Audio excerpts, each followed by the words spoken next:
Whoa. What's that? Is that the green one? The green one? Who's the green one? I wouldn't worry too much about the green one. Alright. So last time we were here, I don't remember what happened actually. I genuinely forgot. I think I just finished Lavender Tower. Right? Yeah. Yeah. So I have the Pogi Flute. So I can either go down Cycling Road or I can head to Fuchsia through another way. Or I can go to Saffron.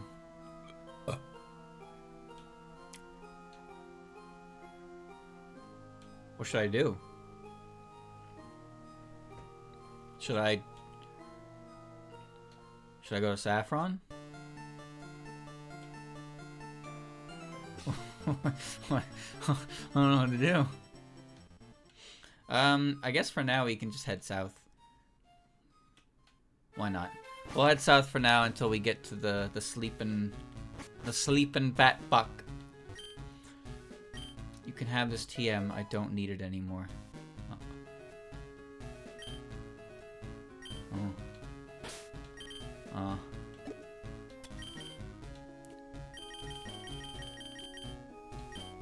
Illusion. Okay, it is just return. Okay, I don't know what I expected, but thanks for the trauma dump. Bye.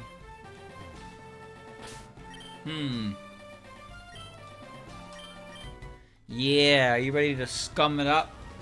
Wait, fishermen might have hyenas, which is really annoying. Okay, alright, good. We know, no hyena. Now's time. Now's time. How do you level up a defensive / support mon? You hope that your levels are overwhelming, or you sit there and you toxic stall every single Pokemon in the game. And this is the biggest hurdle.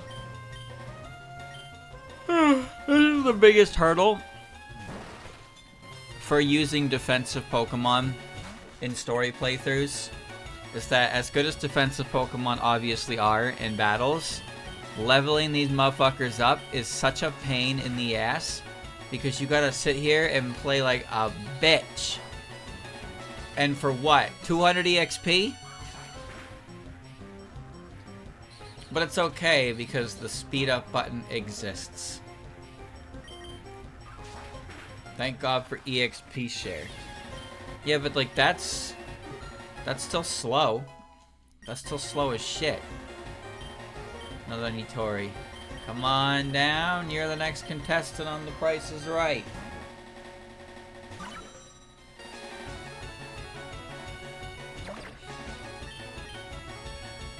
They're relevant. They're important. They're necessary. But leveling them up is a pain in the ass. But that doesn't matter when you play with rare candies. If you're playing a Nuzlocke, you get that rare candy cheat unlock. You don't actually have to level up your Pokemon. You can just give them candies. And once they have their candies, they're ready to go. No training required. I'm the best Pokemon trainer in the world. That's me. How'd you know? Well, I'm not fighting you. I'm out. I'm out. The champions of Pokemon. Haha. Chat. Did you see? I woke up today and Nintendo like dropped a trailer for a Sploot game. And I have no idea what it is because I didn't actually look at it. But I saw it. Did you see it? I'm asking because I want somebody who actually cares to like inform me what that was about. Because I didn't care enough to watch the trailer. But I'm confused. Like, why do they randomly drop something like that? It must not be a very large-scale project, right? That's probably safe to assume. But at the same time, like, why do they just randomly drop a Sploot game? It's a single-player Sploot game. What? Single player in 2026? It was a release date trailer. Yeah, I know that. I'm not saying they shadow dropped the game. I'm saying that they just randomly announced a Sploot game for Switch 2, and like, but it wasn't part of a direct or anything, and I have to wonder why they do that. Because to me, it feels like when they do something like that, it's because they don't have faith in it or something. Like, do you remember how Min Min got announced in Smash Ultimate? Min Min had a direct. Like, Min Min had a character reveal and all that, but there was like, I don't even remember what the fuck the direct was, but there was just something in the direct that was just like, oh, by the way, like, we're gonna reveal a Smash character, I guess, at this date. So, yeah. Like, they just kind of nonchalantly were like, oh, yeah, here, okay, by the way, like, this is happening. Like, there was no real fanfare to it. But, like, we're talking about the same game where 2 characters were announced at the Game Awards, like a big spectacle. Joker being the first DLC character in the game, and then Sephiroth later, both revealed at like Game Awards, and it's like, whoa, that's a lot of fanfare to that. But then for Min Min, it was just kind of like, hey, this like a character's coming, I guess. Like there was no real, I don't know, excitement. But I guess you could look at how they feel about like Metroid.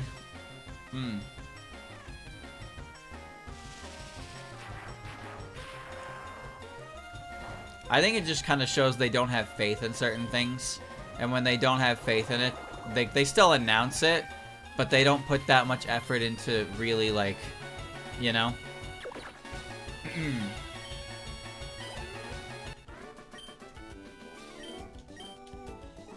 To be honest, I don't remember much about Metroid Prime 4. Like, Metroid Prime 4 was in development hell for years, almost a full-on decade. But the only thing we ever really got about Metroid Prime 4 was like a title that was like, hey, Metroid Prime 4, it's in the works. And then articles that were like, hey, Metroid Prime 4, not in the works. And then we finally got gameplay, and it's like, whoa, Samus landed her ship, and she fired her gun. And to its credit, the initial reveal of Metroid Prime 4, like, actually being a game was fine. But after that, it really feels like they didn't put nearly as much into that one. Oh my god, like, the trailers, I vaguely remember the trailers explaining, like, the abilities you get in Metroid Prime 4. And they were saying shit like, man, Metroid can jump. Use Metroid's psycho abilities to solve puzzles. It's like, whoa, that's exciting. As Samus Metroid, you can jump. Whoa. So genuinely, I just think that they don't have faith in Metroid to ever do well. But it really felt like they had no idea how to advertise Metroid Prime 4. And given the reception to the game, it's very possible that it was due to them just being like, what do you do in this game? But like, chat, I didn't really watch anybody play Metroid Prime 4, is the thing. So I have to wonder if any of you played it. If any of you played it, like, was there anything in that game that you felt like maybe the trailers should have fucking, like, showed? Because the trailers showed Miles, Mr. Comic Relief. The trailers showed a motorcycle vaguely. I don't think that was received very well. Like, I don't think anything in that game was inherently received well or advertised that great. But I don't know if the actual effects in the game were good, or if it was actually just a matter of like, oh no, what happened? If we win, I'll marry you. Well, now be the time to throw. Just a bunch of munchkins, dude. I don't think, I'm just gonna sleep powder one of them and then poison bomb the other. That'll work.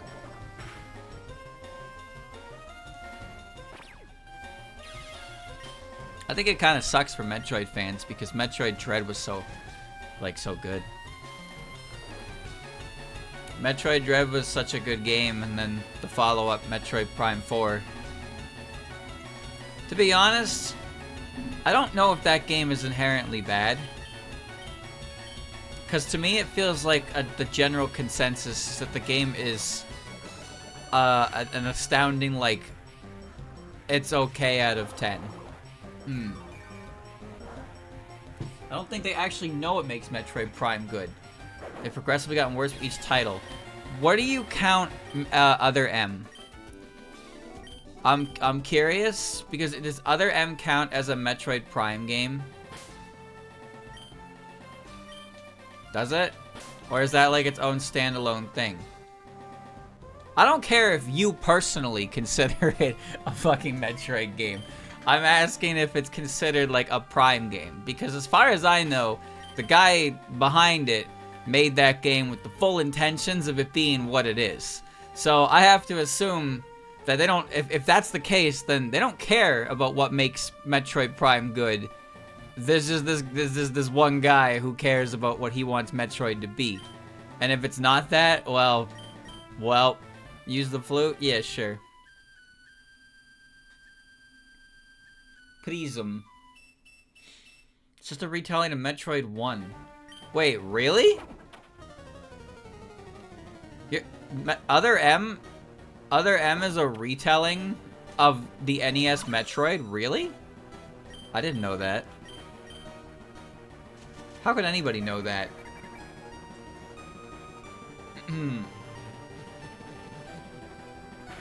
Alright, here we go. Other M after Super Metroid. You're asking me?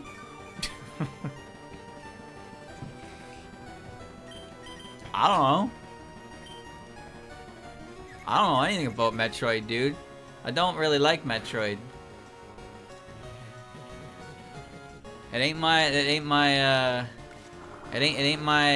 guy, you know, that ain't my goat. You know, I got nothing to say on that front. That ain't my goat. I don't go to ball. I don't go to ball for Metroid. I don't go to ball for Star Fox. I don't go to ball for F-Zero. Oh, you have Snore. That's cool. I just don't go to ball. I go to ball for Kirby. I go to ball for Kirby. I will always go to ball for Kirby. I love that motherfucker. I don't go to ball for Zelda. I can go to ball for Mario. Sometimes I can go to ball for Pokemon. Oh, no. Kirby? It's not that Kirby releases bad games. It's that Kirby releases stupid fucking Sakurai gimmick games. Fuck, I hate Mass Attack, dude. Mass Attack was... I could not finish it. I got through World 1, I was like, I hate this gameplay. I had Kirby Tilt and Tumble, which is like gyroscope on the fucking Game Boy. That was awful. Awful game. Kayla manipulating the boundary of almost anything that allows her to travel anywhere.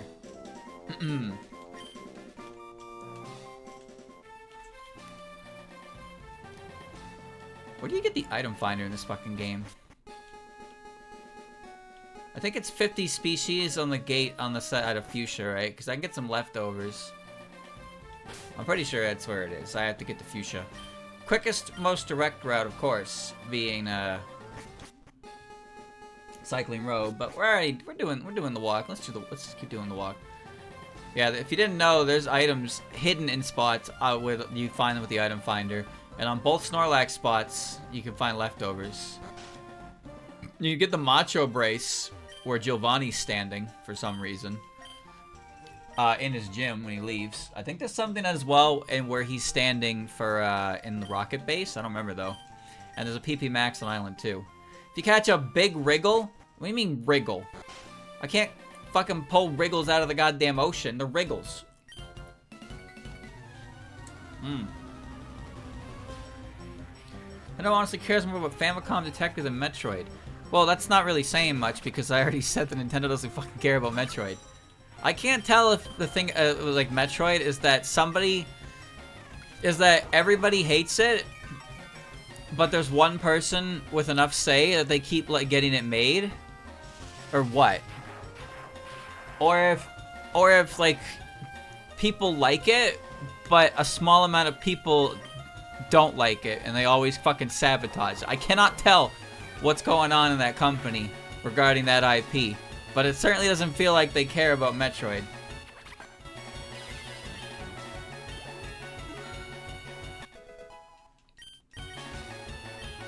Mega Drain. Whoa, level 30? Mega Drain? Damn, that's crazy. Lily W. I was wrong, just assumed it was because it had base Ridley. I don't know anything about that series. So where does Metroid Prime Federation Force take place in the timeline? Where's that one take place? See, now I'm just rage baiting. Now I'm just rage baiting. I'm just saying things to make people mad. This is what happens. Ha! But they would never do it to me in my series that I love. Never. Never. Motherfucker.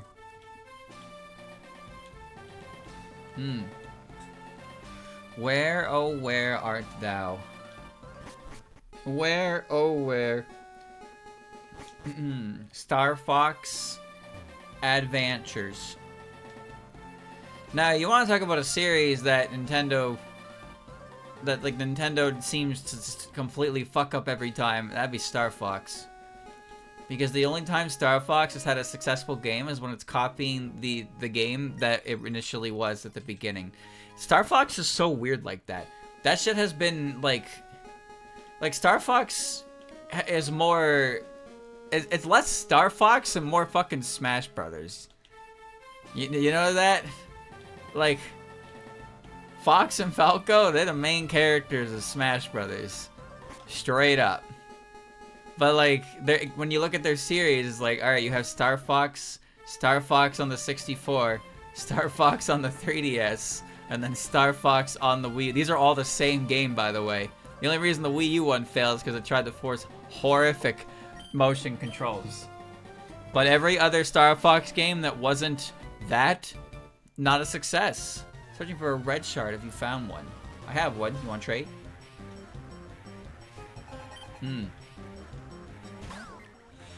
Yum. Should probably switch my dudes. That's probably fine.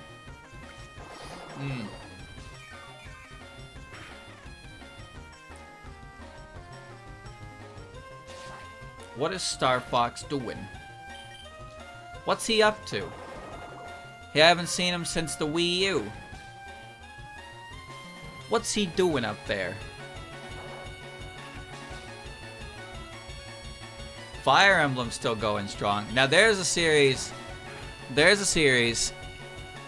I don't go to bat for Fire Emblem. Sometimes I forget that Fire Emblem is a Nintendo IP. And honestly, I think that's just because it pioneered such an unforgiving genre. And this is the same company that's like fucking got Mario and Kirby. That's what gets me. Now Metroid is a little more mature, and also Zelda actually has, especially earlier Zelda games, there's aspects to those games that are definitely very like mature.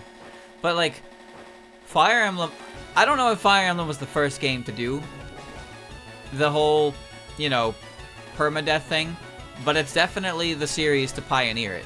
I don't think that you can deny that. But the idea, like, alright, here's Nintendo Bing Bing Wahoo Man, and then like, alright, here's a game about like medieval kingdoms going to war. And if your unit falls in battle, they're literally dead. They die. Like, you can't use them anymore.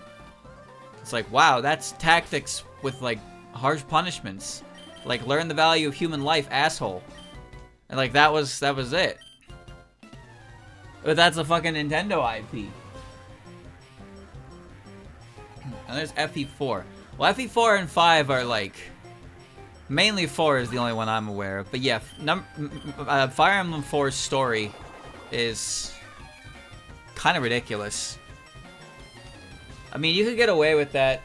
Remember, the ESRB, like, especially for Japan, Japan's like RPG is like Japan's G, if that makes sense. Like, there's a lot more leniency on stuff over there for certain subject matter for ages. And also, you know, back in the fucking early 90s, like, children weren't treated like the caution of, like, fucking glass. Like, you can't have themes of any kind in any fiction because it might make somebody uncomfortable. And that's even more true nowadays than it ever was. Oh, I don't have a wriggle, actually. It's even more true now than it ever was. You're nature type. Can't lead seed you.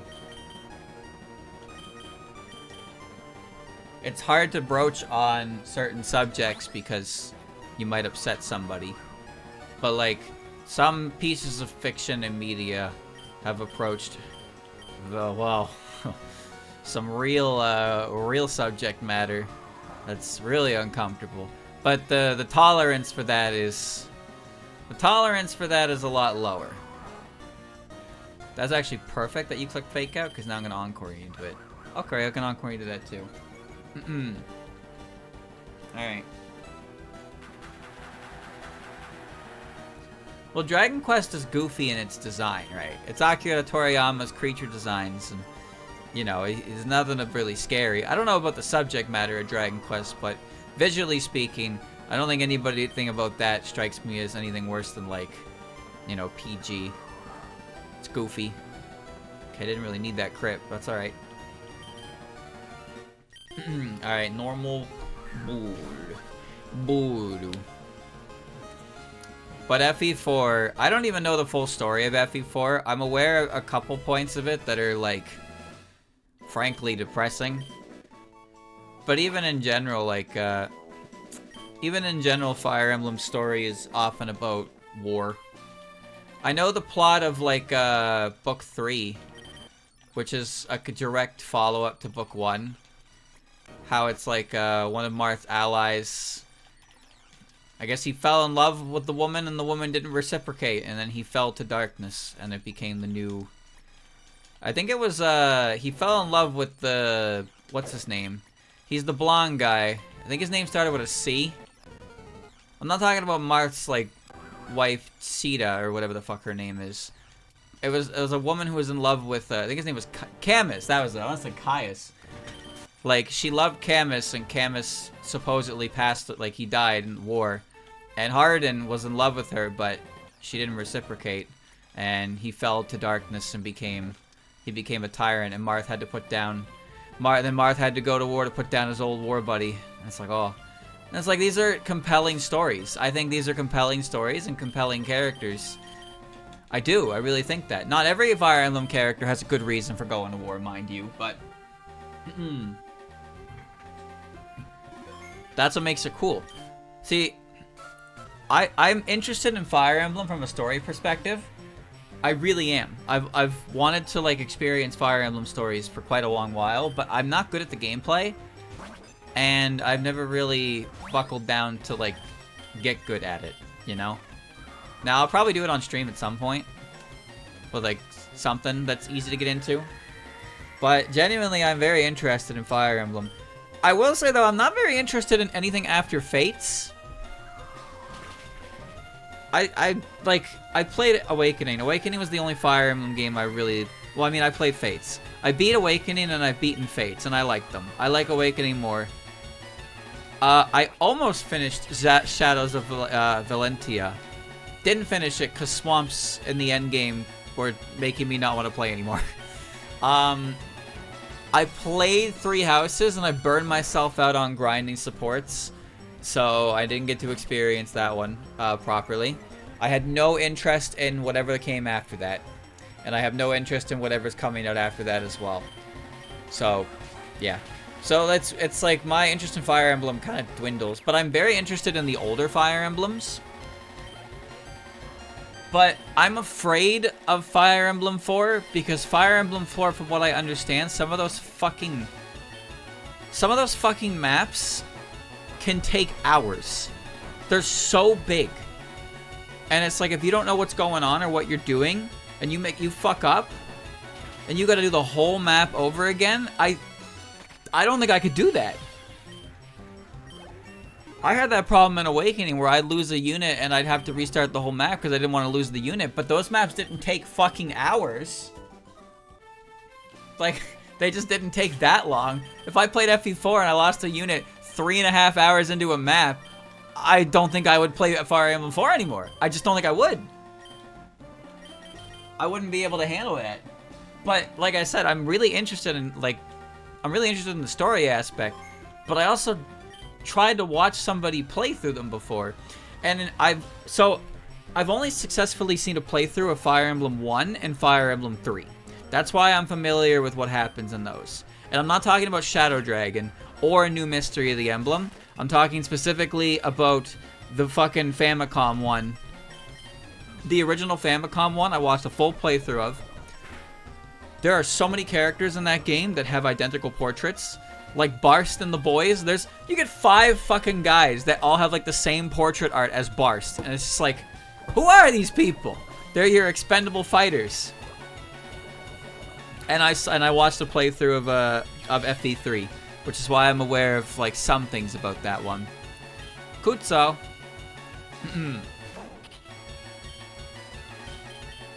Fire to mud. Not flying yet.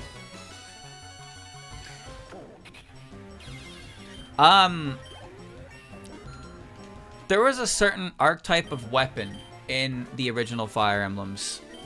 Thank you, Argdago, for the raid. I think they were called the vampire, or the vampire or the devil weapons. I don't remember, but they were weapons. They were weapons that had a chance to backfire and do the amount of damage that you would do in the calculation to yourself. And frankly, that's a horrendous decision to use. But it wasn't about you using them, it was about them giving them to as many fucking enemies as possible, so they just had massive hit percentage. Like, massive damage if they managed to hit you. If you attack a wall with a devil axe and it backfires, your fucking hernia explodes and you fall over and fucking die. Now that's good. That's good game design right there, boys. My back! Game over.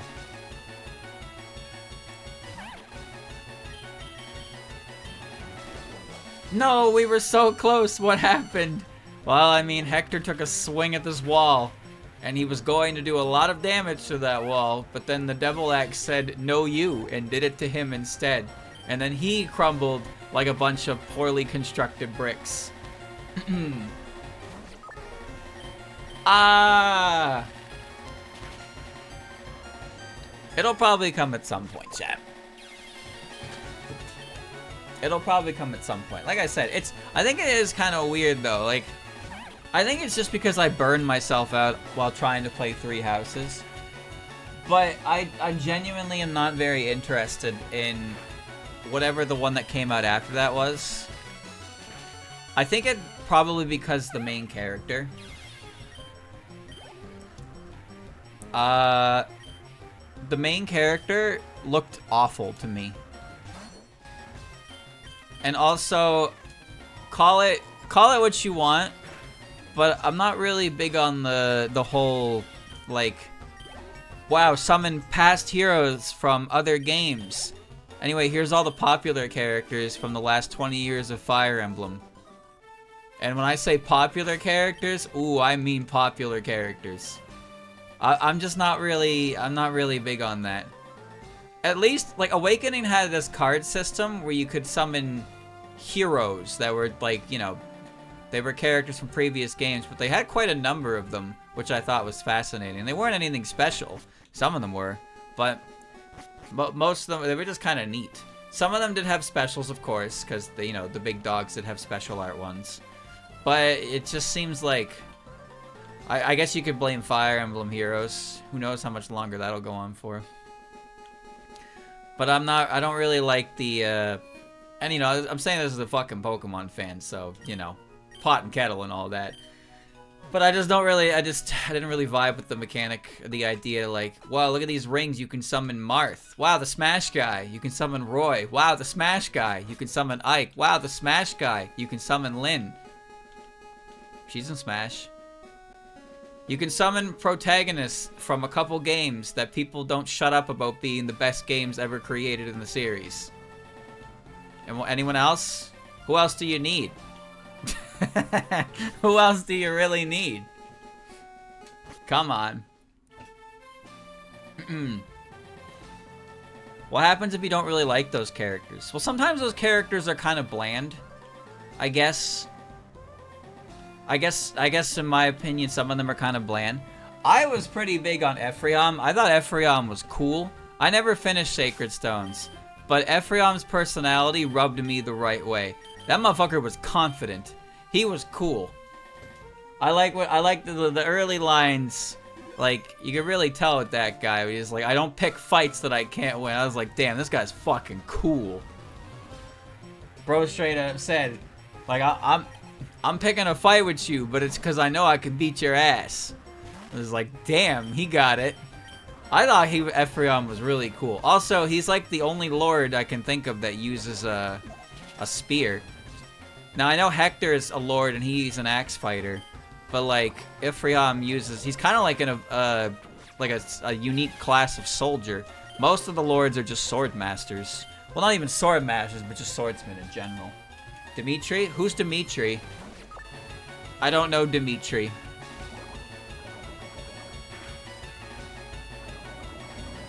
Sigurd, Eliwood, and Salif can also use spears. Yeah, but they're all... Well, Sigurd and Eliwood are more like paladins, right? Isn't Salif more just like a standard lord? Cause Crom also, like, his lord class also specs into spears when he becomes a lord. Spear is like a secondary weapon for them. But Ephraim, his main weapon is his spear, right? The Three Houses Blue Lions, dude. Oh, okay. When I played that one, I picked the yellow house, so I had the guy with the bow and arrow. But I don't know if that really counts, because, you know, the red one uses an axe, the yellow one uses a bow and arrow. Like, they use pretty unconventional stuff. It's kind of cool that they all avoid using the sword, but I think that has mostly to do with the fact that you, Byleth, are supposed to be using the sword. I think that's why they did that. And I guess for Ephraim's case, it's because his sister is kind of more the traditional lord class. So to have him be something different like that is a good contrast to her. Because she's red and he's blue. They color contrast like that. Micaiah being a mage. Oh, that's true. I forgot about her. Micaiah and Micaiah is she's a mage. Comes after Ike, but Ike shows up in that game and becomes the same guy that he was in the last game, does he not? Does that? I guess that counts though. Even if Ike is, you know, the connectivity between those two games is neat, but I feel like some characters that come back from the previous game probably aren't that well thought out. Also, I think the support system in that game suffers specifically for that reason. Too much bloat with old recurring characters.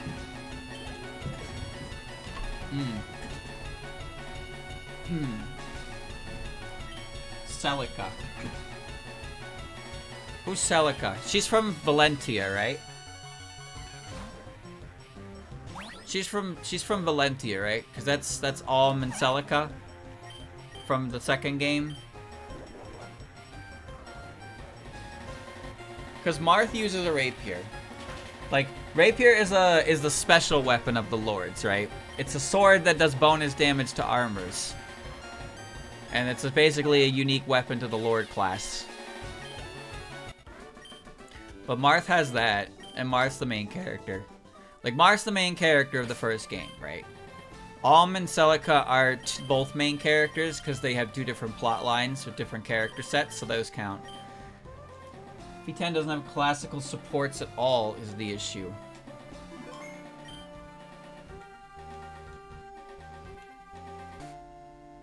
I seem to remember, because I have the game. We have a physical copy. I think Christian has it. I forget what their names, but it's like the first two characters you have that aren't Soth and Micaiah. Like, one's blonde, I think he's an archer, and the other I think is your fighter. I don't remember their names. But I seem to recall doing the C support equivalent to them, and they just had like generic text with each other, and it was like, wow, support level up, cool. And this was coming off of Awakening and like Fates, and I was very confused because I know the older games also have supports. The older games do have supports that are actually properly thought out. They're a lot harder to access, I suppose. Just give you stats, no funny stories between characters. Yeah. And I think the issue, or the reason why that is because they decided that everyone from Ike's game is coming back. But did FE9 have it? Did FE9 have proper supports?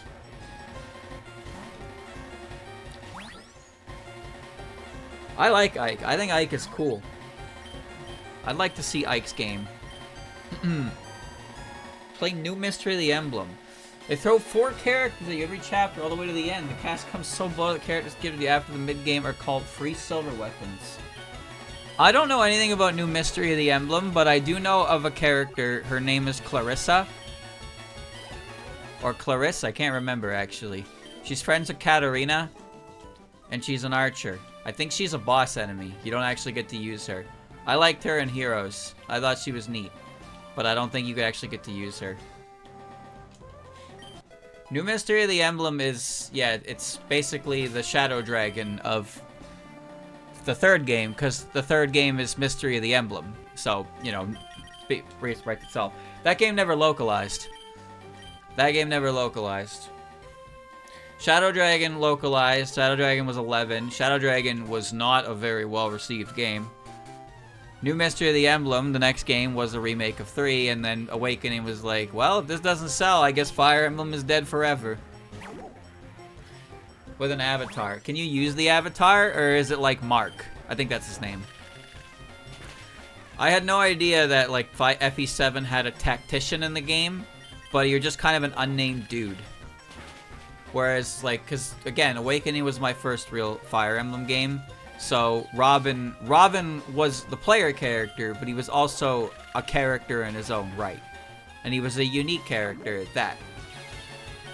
He doesn't count as... Does he count as a main character? He probably does, because if he dies on the map, you know, the game ends. But he uses swords and magic. He's a pretty unique character.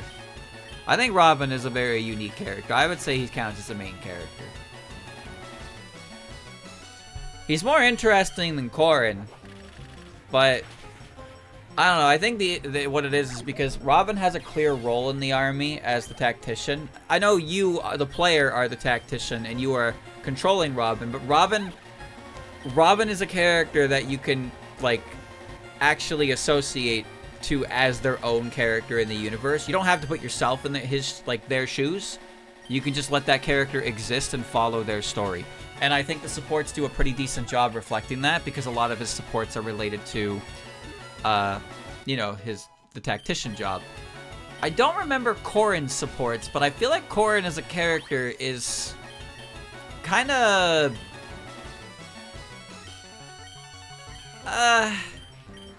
she kind of leaves a bit...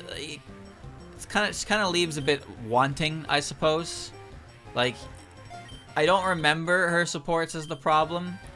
I don't remember Corrin supports at all.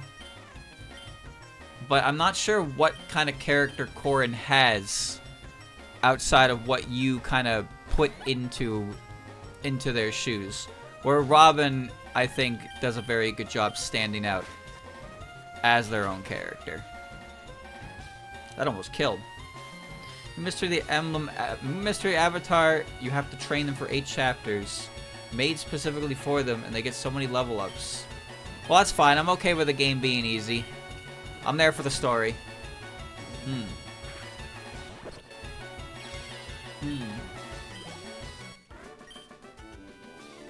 Good going. You totally won. There are some characters in those games that I feel like probably shouldn't.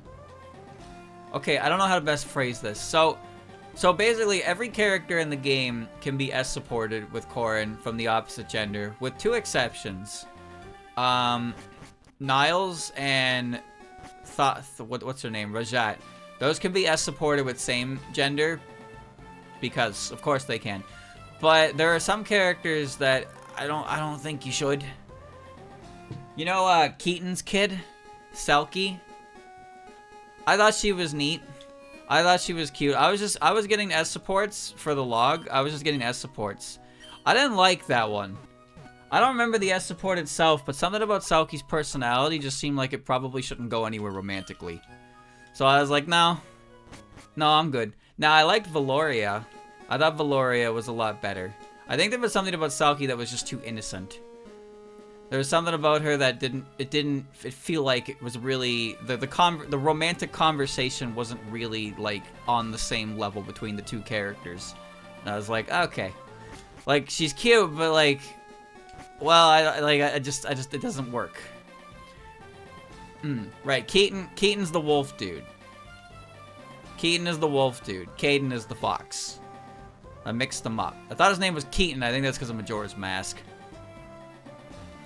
But it's not like every character is bad. There's just, again, it's just something about her. And it was just because of her more innocent nature, I suppose. It just felt like... Maybe, I guess I felt dirty. I guess I felt a little dirty. Didn't like it. Did not like it. Some characters are more interesting than others. I like Charlotte. I think Charlotte is a very fun character in Fates. I liked her a lot. Benny, on the other hand, Benny was kind of a disappointment of a character. I liked his design, but he just didn't really do anything for me, which is a shame. And his son, I don't even remember his son's name. I don't remember his son's name at all. I think it was like Nephilis or something, but I might be mixing him with a different character. Ignatius. Yeah, he wasn't a very interesting character, was he? Shame. No, but I liked, you get Benny and Charlotte in the same chapter, but I liked Charlotte. Charlotte and Rinka, I think, were my two favorite characters from Fates. And they were your Berserker class women, so, you know, that says something about me, I'm sure. Because FE Fates was kind of the first game to unisex... Well, maybe not the first game, because I don't know the older games, but for me, it unisexed the class changes, because in Awakening, men couldn't be Pegasus Riders, so only women had access to Gale Force, which made women just, like, literally superior to men in that game. Because only men could access the Barbarian and the and Berserker classes. And only women could access the Pegasus Rider classes.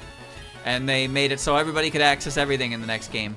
So the female Berserkers, which were Rinka for Hoshido and Charlotte for Nor. They were pretty great. You know, Rinka has a lower strength growth than Sakura.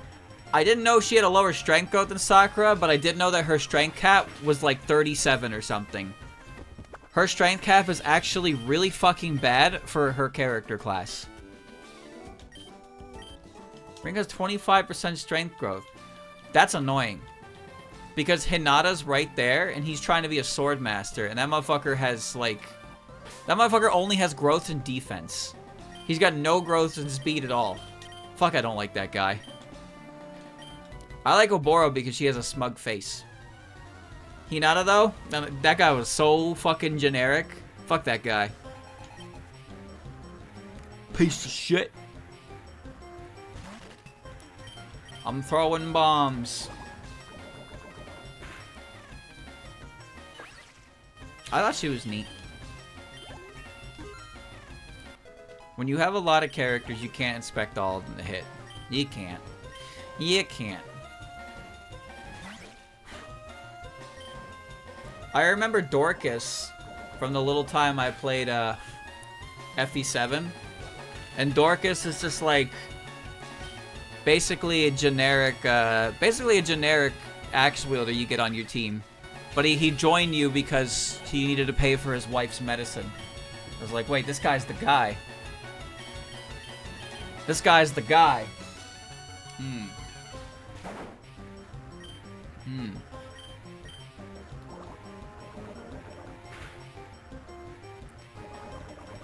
I liked Desired in FE Heroes. I thought he was very handsome. He's also the reason I stopped playing Fire Emblem. Because I got stuck on a paralog with Fog of War Darkness, and he kept dying, trying to protect the fucking caravan. And I got sick of restarting the map. So instead of just letting him die, I stopped playing the game altogether. Yep.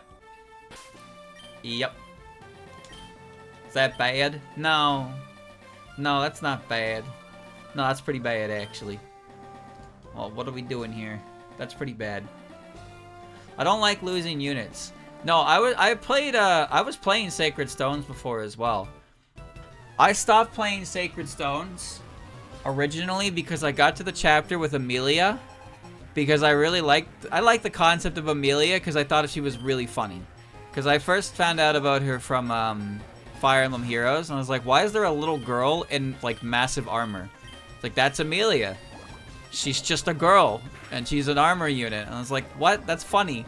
So I got to her chapter, and I was doing the chapter, and I was just thinking about how do I recruit her? And then I flew Tana into a space where she got hit by arrows, and I wasn't paying attention. I was like, ah, fuck. And I reloaded my save state, and I went back 2 maps. I went back 2 maps from loading my save state, and I was like, oh.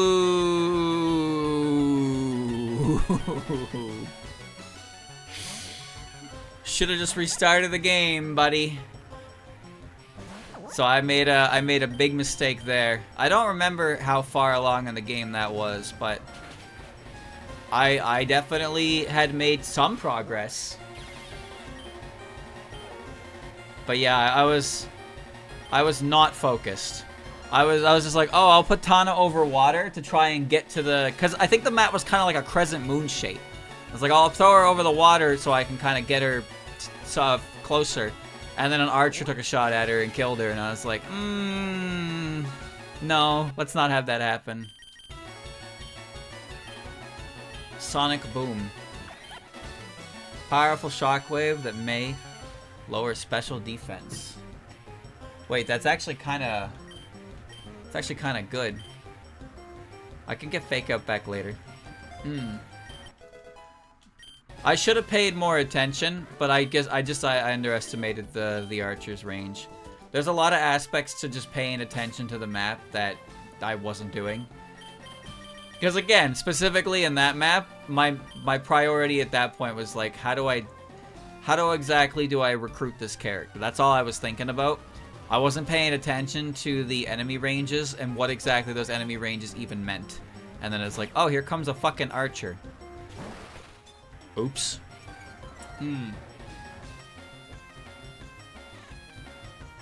Not being able to toggle enemy ranges in older games messes me up. Wait, you can't do that?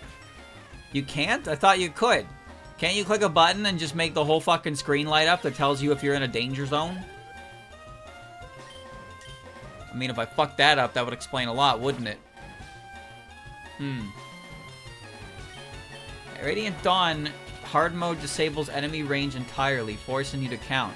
That's a shitty choice for a high difficulty option.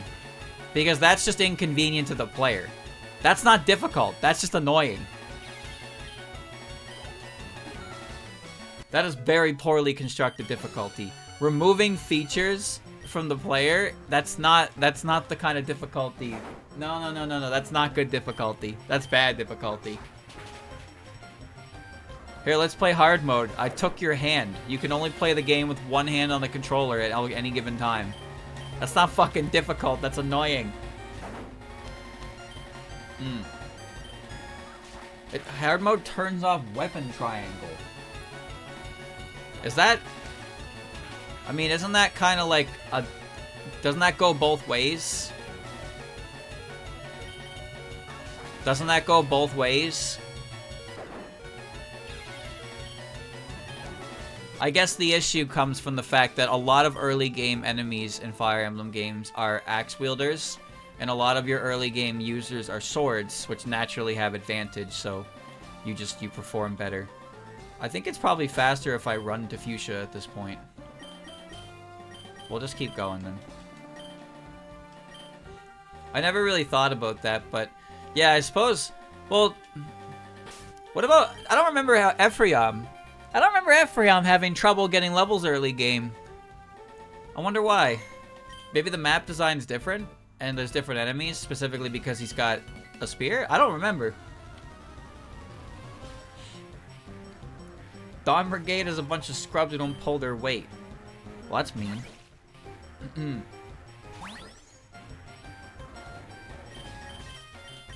His weapon's super effective against horses and armored units.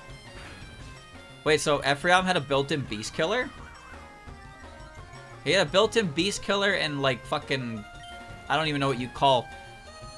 Wait, is there a lance that is usually effective against armor? I know there's an axe that's effective against armor. It's a hammer.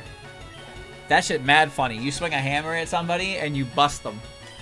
Ephraim's personal weapon has 27 might against armor and cavalry. That's busted, I think. I don't actually know how might works. I do not know how might works in the calculation at all. I know so little about Fire Emblem, it's almost frustrating. I know, I understand that. I know. I don't understand how might works for the damage calculation, and I have beaten 2 Fire Emblem games. Oops. I just genuinely don't remember what he does. I don't remember when I last played that game. It had to have been before I started streaming. So like 6 to 8 years ago or something. Well, the lords tend to have specialties on their weapons anyway, right? Like, the Falchion has bonus damage against dragons, which admittedly comes up not too often. But it does have bonus damage against dragons. That also means wyverns and stuff too, so. Rapiers are the same in theory. Yeah, rapiers are swords that are effective against armor, but rapiers have so low base attack that I feel like they're not very good at their job.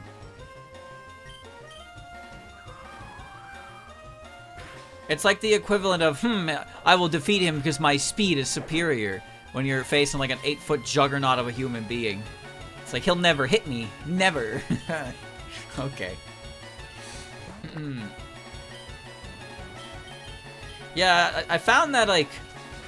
I just found that, like, with the rapier as an option was there, but the rapier was never the better option. Even when it was effective against armors, the Falchion was still kind of better. And the Falchion had, like, infinite use, so you couldn't break that one. Falchion couldn't be broken, so, like, I wasn't gonna use resources.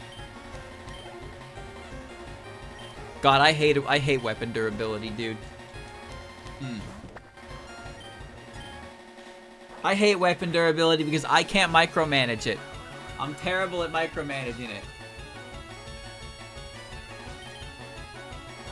Don't you hate when you get a unit who is clearly designed in an offensive class and their attack stat is like fucking miserable? Oh no, what's this? I'm a berserker and I have my base attack is pathetic. I don't think any character actually is like that, but you never know. Crown's Falchion is a shaky 80 hit compared to the Rapier's 95. Well, on normal mode, and also against like armors who don't have evade in general, the Falchion's usually hitting regardless. Also, pair-up boosts in that game are fucking insane. So the Falchion's accuracy doesn't even matter because you're supporting him with somebody who immediately makes up for that accuracy with a support boost. Rinka, get off my goat. Lay off my strong woman. Alright? I gave her the Great Club, which has a monumental critical hit rate and no hit rate at all. She had a 100% chance to crit and a 50% chance to hit. So if she hit you, she was going to kill you. But it was a coin flip if she hit you.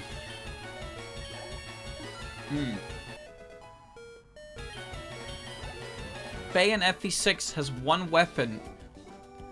After 30 uses, after that she becomes a sitting chicken for the rest of the game. You don't get a single other Dragonstone for that character in FE6? Really? Is she some kind of bailout character or something? She doesn't get a single fucking weapon recharge? What? That sounds like an accident. I mean, I'd laugh, but it's tragic. She's really strong. That's why I said she sounds like a bailout character. I mean, I remember playing Awakening and I got Naui.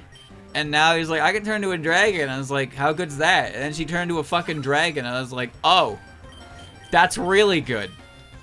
Her stats are not that impressive. But then she turns into a dragon and it's like, oh, this bitch unkillable.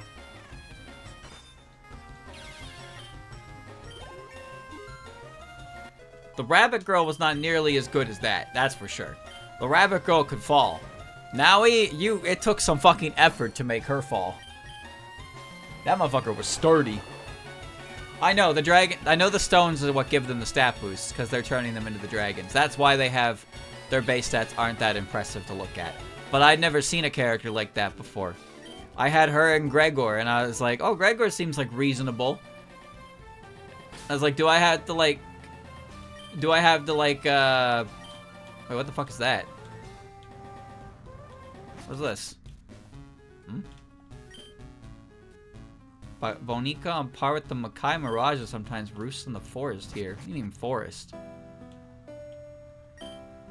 This is what the fuck? This is not. I don't remember a place like this in this game at all. Huh. Okay, well, maybe that was there last time I played, but we can go look at that later. My sister gets scary when we lose. Crush Kitten.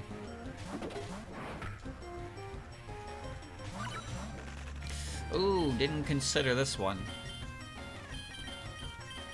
Let's go for an accuracy drop. Nothing. Oh no. Oh no, their levels are like mine. Oh, that's fine. Alright. I know that every game has its shitters. Huh. But like, isn't it tragic when you see a character and you're like, whoa, this character looks awesome, and then they're the shitter character? Is that what happens? Or is it usually very clear which character is the shitter character? What if you have a character that's supposed to be good, but their level ups are terrible, so they end up not being very good at all? Is that a thing that happens? Or are characters so good that they kind of circumvent bad level ups by just being, like, naturally good in general? How's it work? Oh, you have Sandville. How does that work?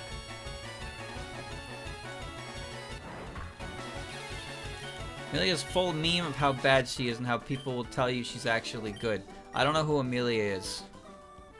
But I always get the bad characters. Well, you don't get the bad characters, you just enjoy the bad characters. Bantu. I've heard that name before. It's a fire dragon, but his stats are so bad even the Dragonstone boosts don't save him. Well, that's because he's an old-ass man. He's an old-ass man. You think an old-ass man is going to pull his weight on the team? Beat the whole game with Riss. The old bald man who's a healer. Go beat the whole game with him. Marth who? Kingdom of Riss, baby.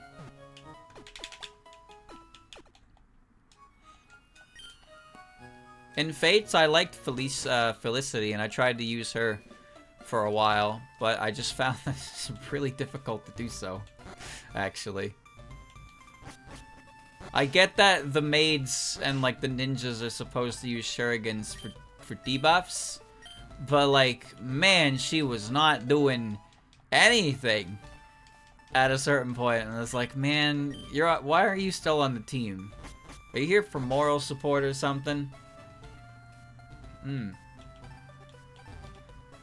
I don't need your moral support. Let me go grab the, item finder. 50 kinds. Yes, yes. 20 species. Damn, that's... Oh, Versus Seeker. Oh! Okay, why are you here? I thought I got that before, but the girl in Vermilion didn't give me that. What weapons are done in Fates is done very poorly. Well, the issue with it is that they tried to adjust for the fact that they didn't have durability anymore. I thought silver weapons were funny for that reason, because silver weapons, their penalty was that every time you use them, you get a temporary reduction to your strength and speed stat. And your enemies didn't give a shit about that. So if people with silver weapons attacked you enough times, they would simply cease to be an actual threat on the map, because they would have 0 attack. They would run out of strength to swing their sword, and you wouldn't have to worry about them anymore. Which seems like an accident, but yeah.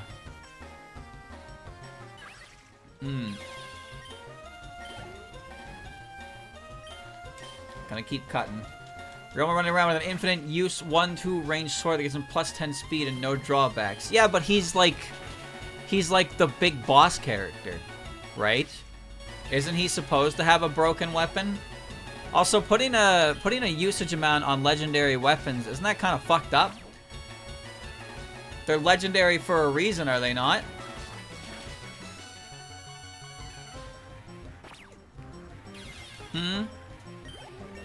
I know that Lynn's legendary weapon had a usage amount on it. That's why I never used it. You got the Soul Caddy. Wow, it has 40 uses. Alright, here's an iron sword. But I got my legendary weapon. I am not letting you put that legendary weapon into the neck of a fucking brigand. Alright? That legendary weapon is going to be used for the first time on the final boss of the entire game.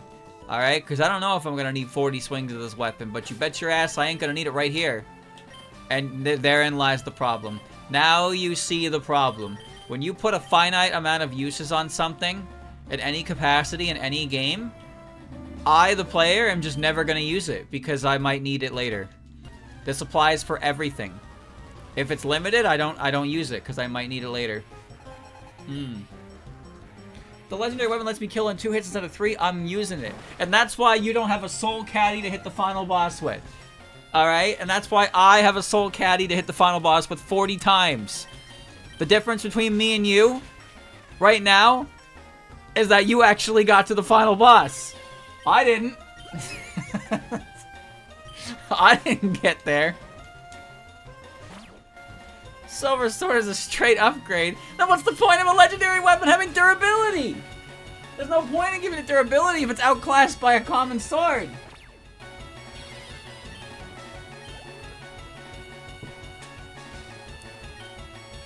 Hey Doc, you know the legendary sword, King Arthur's Excalibur? Yeah, I broke it. Oh, damn, let me fix that up for you. What the fuck is going on, dude?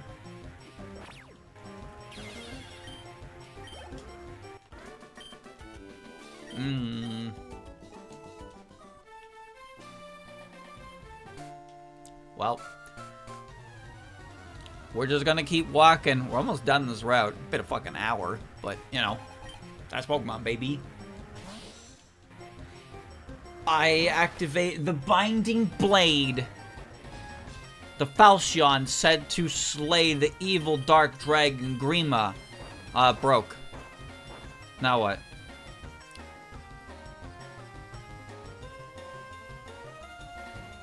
Oh, guess that's it. Game over, Return of Grima. Probably should have switched. That is very effective.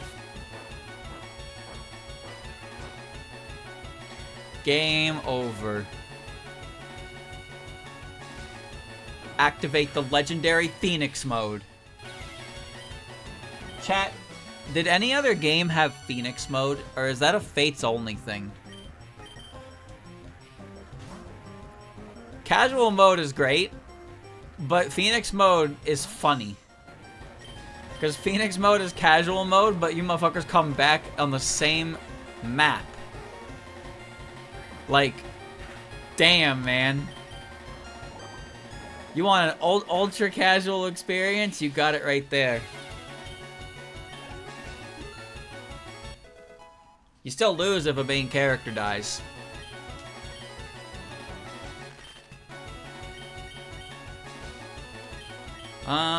You're a special attacker, so I can't use Dig. I have a TM for it anyway. Phoenix mode's great when you're just grinding for supports only.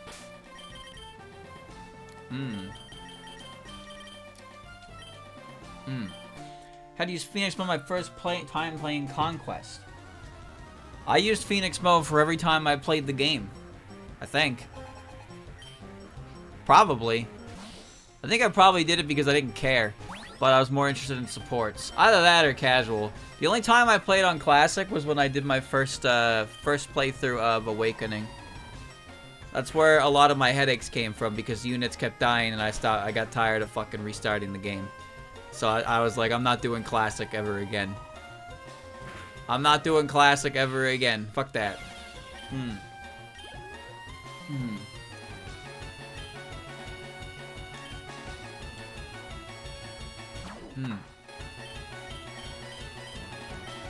I played all 3 routes of Revelations, or all 3 routes of Fates. Revelations, I have to assume that Revelations is one of the worst, like, not only stories, but also map designs in the entire series. And obviously I have no experience with map designs of like any game, but oh my fucking god, Revelations maps were miserable. They were so miserable, dude. Oh.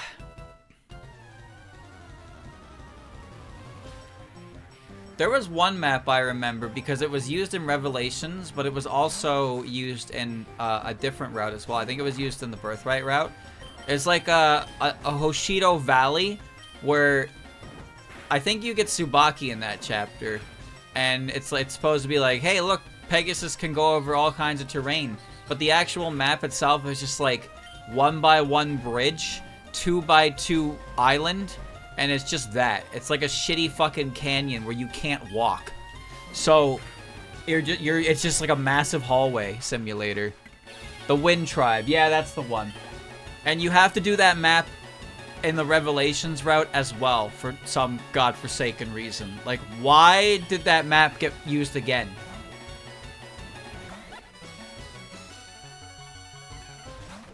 Man, I did not like that one. I did not. So it showed up in Conquest. Did it show up in Conquest? What are you blowing up for? Oh!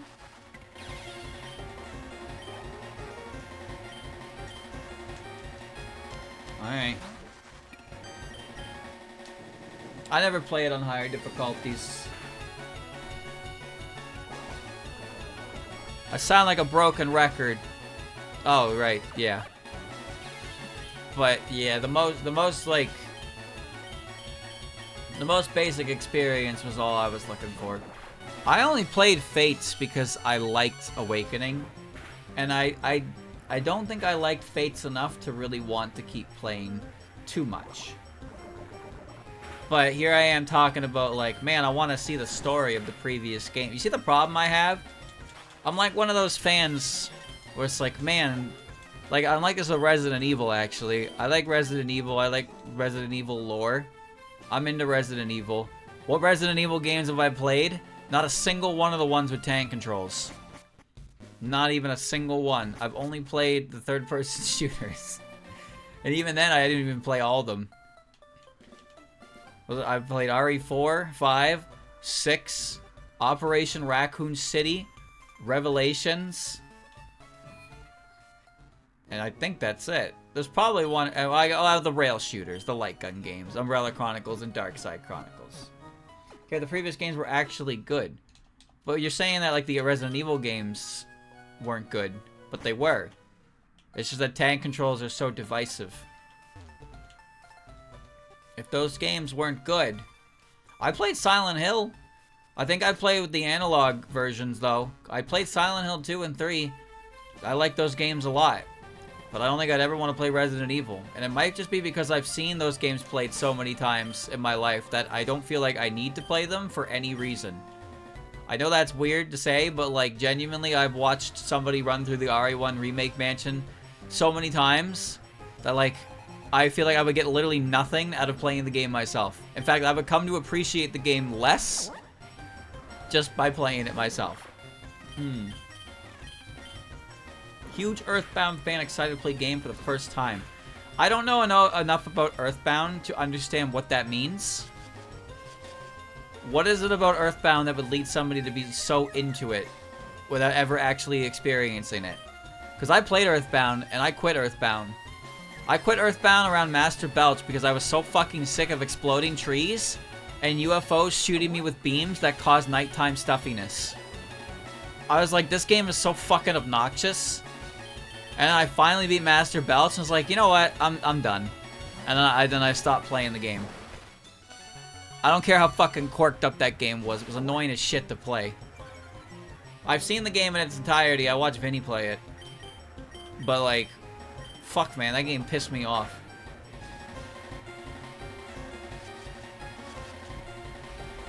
Because it looked weird and people like weird RPG. Does Earthbound actually have some kind of cult following behind it? Without people who like actually play in the game? Because I've never heard of something like this before. Definitely not the series that I'm currently playing right now. Definitely not that. No, I can't. No. Of course not. What kind of a fan of a series would never play a single game in that series? Come on now. Don't be a fool. I mean, it's mostly for Persona. Yeah. I guess that's true. Persona 5 is good.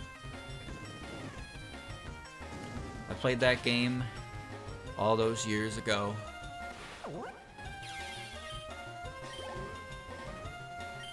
Why do you just have 5 fucking Rins, dude?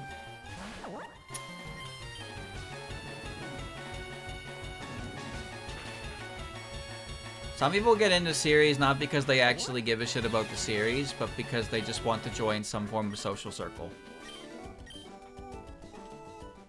So the people that don't actually care about the series end up being the ones most vocal. And this is what causes annoyance in others. Because these are the people that say that things need to change to better suit them, when they don't actually care about the source material at all. Lily Black and Lily White.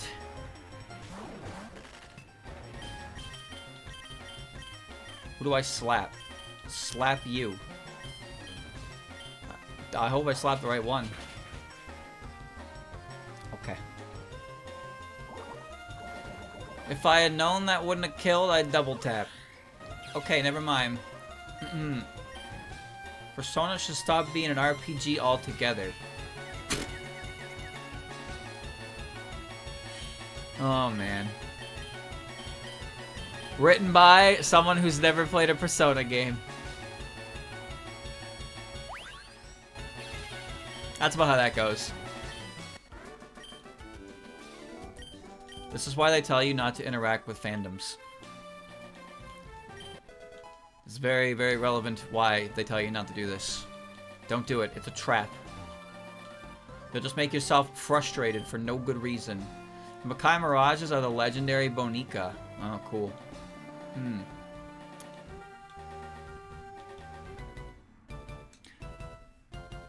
I'd sure like to read this. I'd sure like to go to this party, but I can't read the invitation.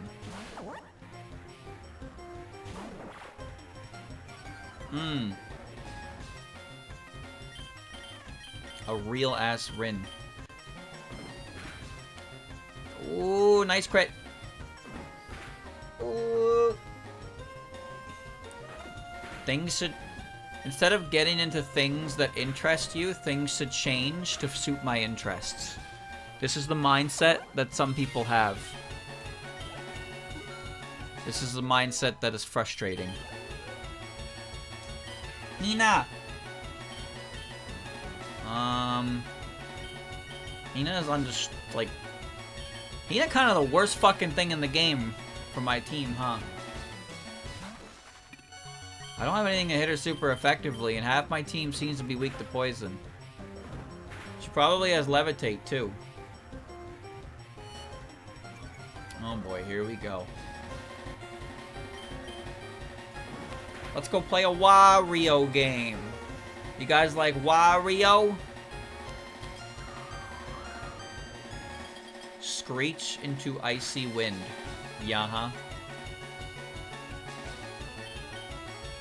You know the last WarioWare game I actually played was the GameCube one? I've watched WarioWare games, but I've never really wanted to get one, and it probably has to do with the fact that I feel like I wouldn't even play them past a certain point, and I would not be getting my money's worth.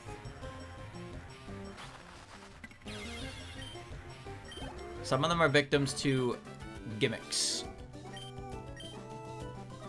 Isn't Smooth Moves, isn't that the one on Wii? Wait, that one's not a WarioWare game, is it? Isn't that the Wario World game? The one where Wario shakes his fat ass while he's looking in the camera, or the telescope? That was like the last Wario World game, right? That's Shake It. Oh, I guess I probably could have inferred that pretty easily by the fact that, you know. Okay, whatever. Now that was the last platformer Wario game. Wario had a pretty healthy amount of platformers, but they just kind of stopped, and WarioWare became his full-time gig. Even then, like, WarioWare is not popping out games. WarioWare is not popping out new games like every goddamn blue moon, right? Shit's old. I don't think Wario is a dying series, but I do think Wario is pretty much completely pivoted to his microgame shenanigans. To the point where it almost feels like he's a separate entity to the world of Mario in general, even though he is a Mario character. Come on, let's go, let's go, let's go. What about Waluigi, streamer? Did you really ask me about Waluigi? Really? Right in front of the kids? How fucking insensitive can you get? It's like asking about Koopa Kid. Alright? You can't just ask about characters like that. What happened to my beloved characters from the early 2000s, streamer? Where's PD Piranha? What's he doing? I don't fucking know where PD Piranha is. Maybe he grew up. Maybe he got a job. Maybe he got a diploma. I don't fucking know, dude, alright? Let it go. He's probably happier not being involved in shenanigans. Fucking Jesus. Damn, you died to one kick.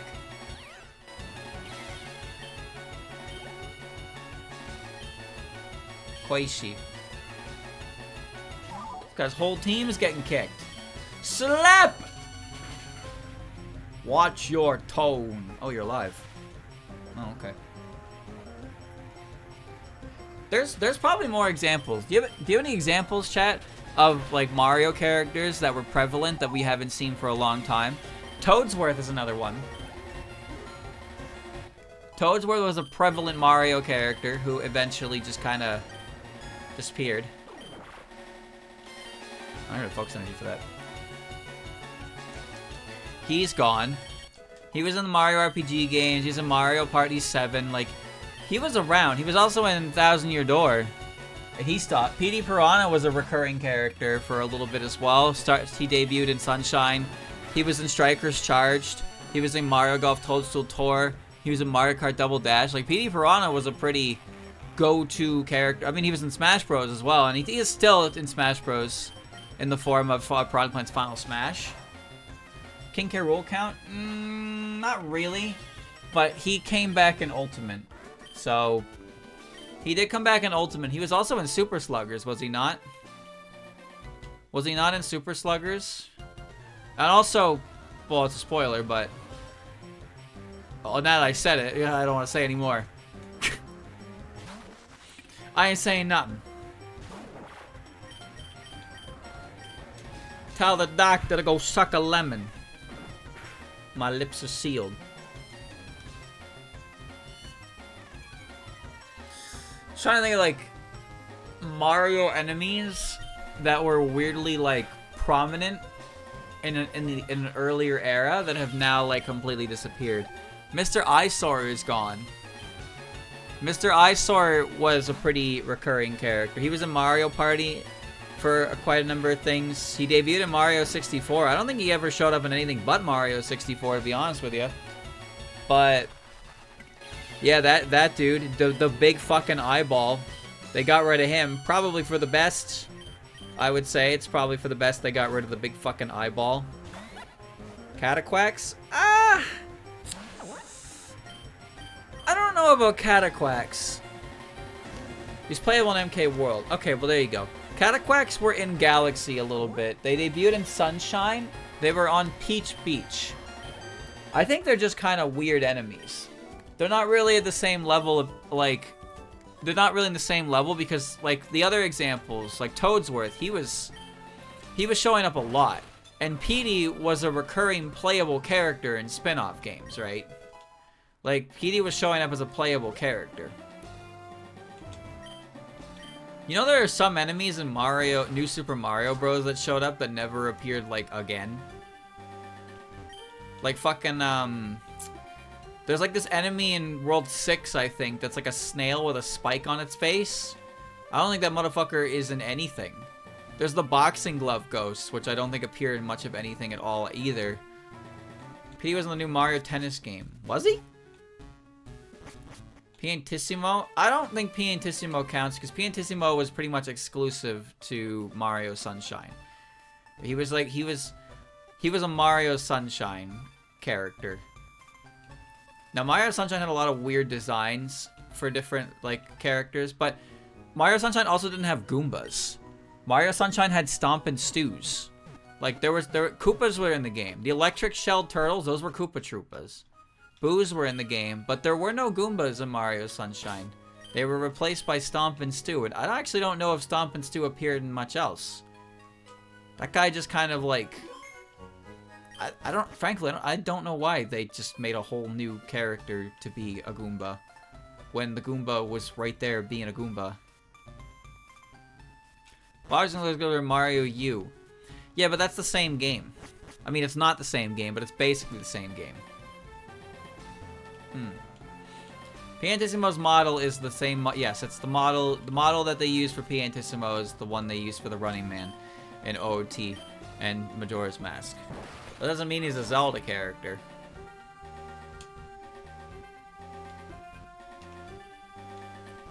Alright, I don't know what this is, but we're here now. Boxing Glove Ghost is in one missable encounter in Sticker Star. A room with 2 enemies, killing one makes both disappear and doesn't respawn. Okay. Chat, what is the music here? I feel like I've heard it before.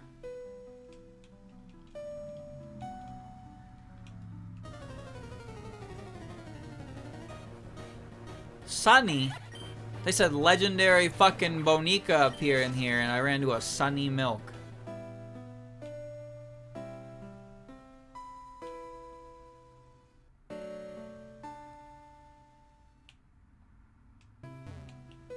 Oh, I need surf. God damn it. I really feel like I've heard this this music before. Rumia. Not a lot in here, huh? That's the objective, is up there. There's probably a legendary up there. I'll go around the other side, see if I can access anything. New. Dude, it's just a bunch of goo creatures. A nugget, huh? Alright. Okay, so there's only one real way to go. There's nothing in here! Beating Koga is gonna be a pain in the ass. Random Limit Soccer is a working quick save load system and loadable autosave during matches. Well, I mean, there is an autosave right for half times, isn't there? Huh? Are you enabling SP Cheats 1? Come on now. Come on now. Come on now. Swimmers won't have Hinas. Let's level up my grass types. For the poison gym. Oh man, the poison gym is gonna fuck me up. Richard? How am I gonna deal with fucking sludge bombers when I have 2 grass types? Well, I mean, at least they're weak to Cane, but like, not if they float. I don't have any. I have the TM for Psychic. I do. I'll figure that out later. An hour and a half, and we're through the worst of it. I was kind of hoping I'd get the item finder, though. Not like the Versus Seeker is a bad pickup, but... Install all of Cycling Road. You can load and save games at any point during the match. Yeah, I understand what it means. I understand what it means. That's why it says cheating.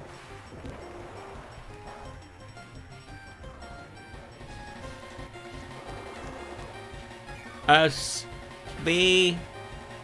Cheats! I could go and heal. But instead I'm gonna walk down. Watch this. All warmed up. Alright, Richie. Ding dong. Wait, slow down. You'll have a heart attack. Whoa.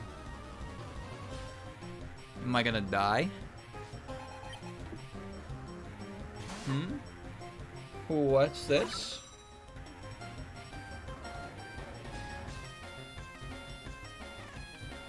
Content Technology Solution. This automated notice is generated under the TRIPS agreement on behalf of the content owner, Screen Gems. Investigation has revealed that your YouTube channel, Asprey FM, has uploaded protected material that constitutes direct copyright infringement of works held by the copyright owner named above. Who's Trips? Unless you respond within 48 hours, we'll have to submit an official takedown request with YouTube. This may cause a copyright strike on your channel. In addition, we reserve the right to take legal action to protect our intellectual property, including pursue statutory damages allowed by law. To view the full case details and respond from there, head to the official case page using the secure link below. If the link below doesn't open for you, copy the link and paste it in your browser's address bar. Please confirm receipt of this notice. Oh. They're one-upping it this time. Now instead of telling me I'm gonna get a copyright strike, they're telling me they're gonna pursue legal action for statutory damages allowed by the law. Are they angry at me? Is that what it is? Are they angry at me? Did I piss somebody off? They're like, why is this guy not falling for it? They're like really trying to get me. Sir, please follow this link. Give me $200 in Google gift card, yes. So $200 in Google Play cards will avoid legal action. Yes, yes it will. I don't know about that. That doesn't seem like you're telling me the truth. That sounds like you're lying. Is there any chance it's real? No. There's literally 0% chance that's real. Did you, I read you the whole email. Was there any information in there regarding what it is they are talking about? There's no specific information. There's no way to take action. What they want me to do is they want me to take their link, put it in the address bar, and then get got. That's what they want. Notice how every single link never directly works. It always has to be posted in the bar. That's how it works. Also, I don't know what that company is. I've been hit by Netflix. I've been hit by Disney. I've been hit by Sony. I don't even know this company. What copyright have I infringed on for this company? So all the other emails before were like, you have... Well, the first email I got told me I had a week to respond. It said I had a week... I have a week to respond. And then the next email said I had 2 days to respond. So they lowered the amount of time I had to respond. They lowered it on me. Now they're telling me they're gonna pursue legal action against me. Oops. Also, they're saying the channel Asprey FM, not the VOD channel, the other channel, the channel that hasn't uploaded a video in 6 months. Yeah, that one. That one has uploaded copyrighted material recently.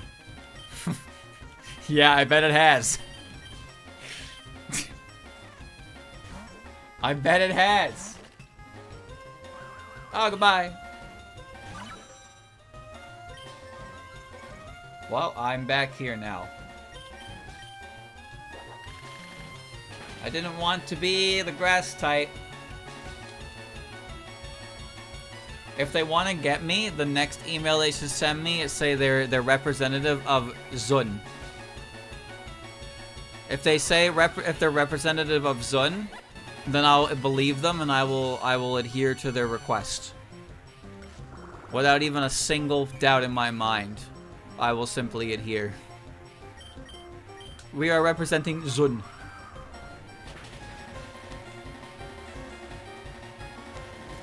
Honestly, I should have Sonic Boom, but I don't think it matters. Okay, it matters.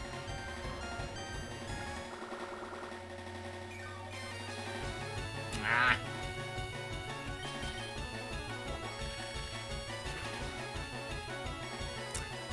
Sunny.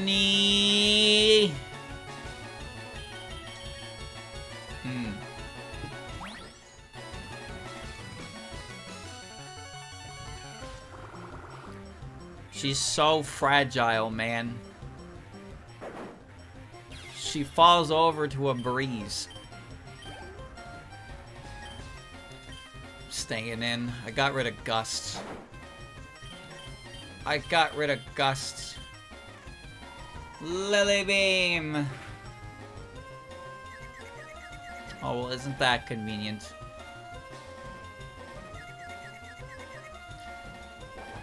Yeah.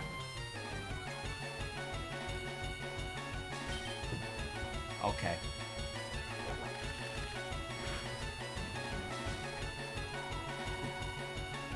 Scam email alert. I repeat, scam email alert. Well, you remember the one I got yesterday, right? The one from the guy who said I infringed on his audio / musics? I wonder who that guy was. See, I'm not used to, like, getting real emails anymore, which is kind of a shame. I usually only, like, get emails when I know they're coming. Most of the time, my emails are just, hey, Slugger, check out this awesome game. It's genre I've never played before. Genre I've never been interested in before. And then I get an email a couple days later, like, hey, Slugger, just wanted to make sure you saw our cool, awesome game. You know? Yeah. Okay. Hey, Slugger. We're sending you another follow-up email just to make sure you saw our game. So if it's not that... it's... Dear sir, you are infringing copyright. Yes. You're infringing. Contact us immediately or we will pursue legal action. And that's my email. That's my fucking email, dude. So if you actually send me a real email, I probably won't even see it. Isn't that a shame? That's a big shame. I think so. Please stop sending me emails advertising me games that I don't care about. You know the guy who made Cherno Lifts a Boulder? He sent me an email. His email is like, hey, I made a game with Cherno. You probably already know who Cherno is. Would you like a key? And I was like, yeah, that's pretty cool. I'll take that. Like, at least this motherfucker had the decency to be like, wow, this actually looks like something this guy would play. And he was right. But I often just get emails for like, check out this fucking new game. Let me pull up my goddamn email right now. Let me pull up my email right now.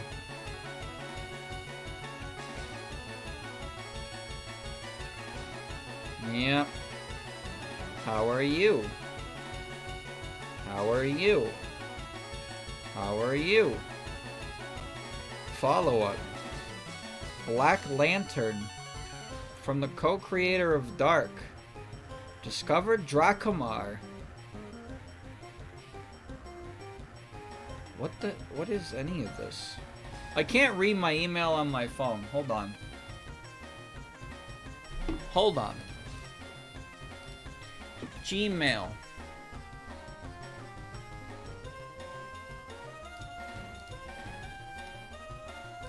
Why do I have a draft open? How do I get rid of a draft? There we go. Alright, hold on. Gmail. Can I open my junk folder? 7 spam. Copyright notification.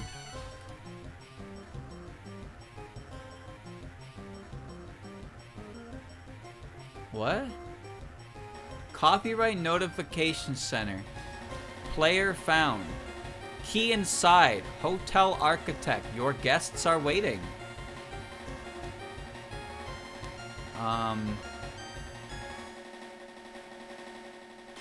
No, I'm good. Picnic in the Zone. Collab opportunity. We're about to release Picnic in the Zone, a story-driven survival FPS set in a post-apocalyptic North America. You play as a lone survivor searching for someone you've lost inside a dangerous, reality-bending place called the Zone. Abandoned cities, silent forests, twisted ruins, anomalies, mutants. It's the kind of game that makes for really gripping solo content. I came across your stream and thought you'd be a great fit for something we're working on.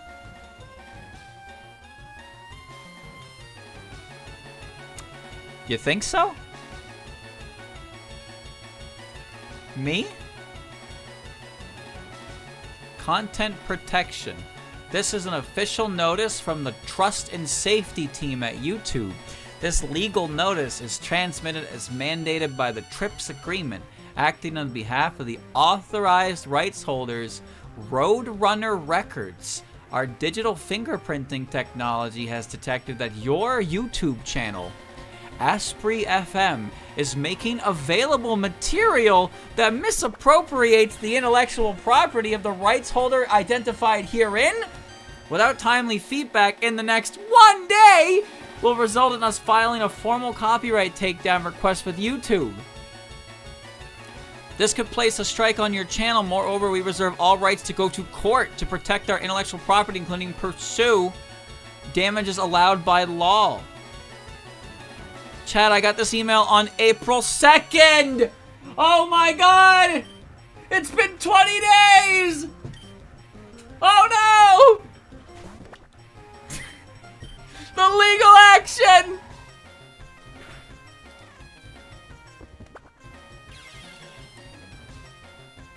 I'm working on Change Staff. A brutal 80s sci-fi action platformer where you play with a mutant alien attached to your head. The game has been defined as what would happen if Shadow of the Beast and Metal Slug would have a baby.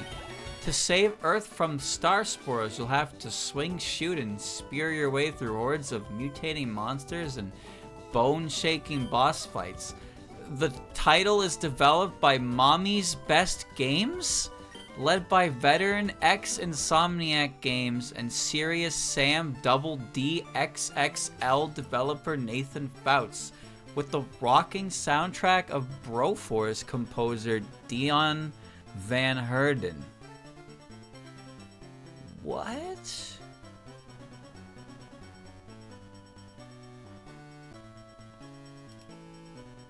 Mommy's Best Games?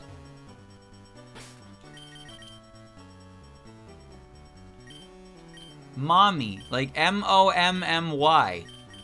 Mommy.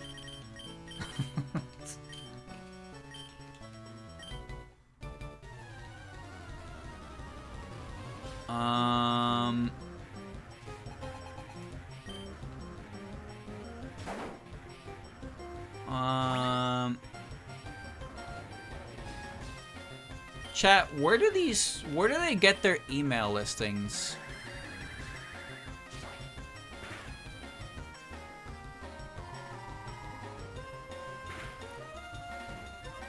I'm working with Reptilian Rising, a turn-based strategy game with tabletop style and retro-futuristic aesthetic. Travel the world to save it from a genocidal reptilians invasion. Fight the Ouroboros across 7 time periods. Recruit humanity's greatest heroes from different eras and improve them for the fight ahead. The game will be receiving a demo for Steam. Would you be interested in being among the first to play it and create content about it for your community?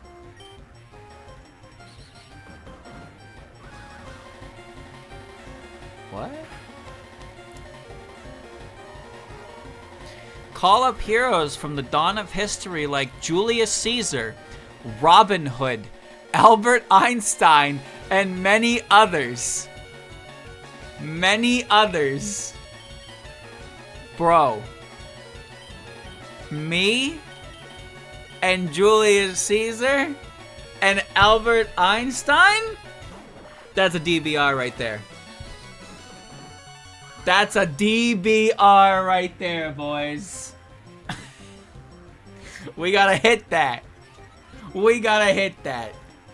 It's imperative that we hit that.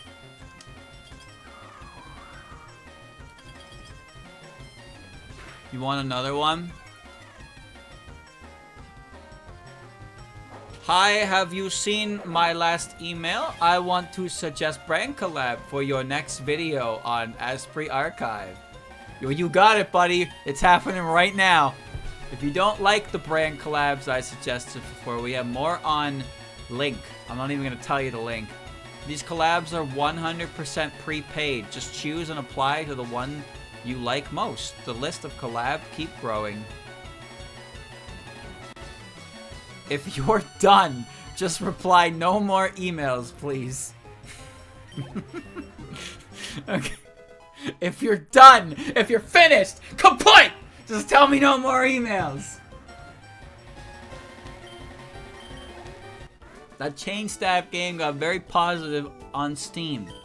That's great. I'm happy for it. Why the fuck did you think I wanted to play it? I don't even know what that is. Hold on. I'm scrolling backwards in my emails.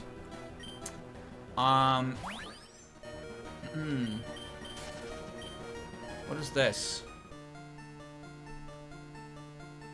What the fuck is this? Hope you're doing well. My name is Willow. I'm reaching out from Thermite Games. We'd love to invite you to try the demo for our upcoming wholesome indie game, Train Jumble, which combines cozy strategy gameplay with a fun train building mechanic, and even includes special Twitch chat integration designed specifically for streamers. Train Jumble.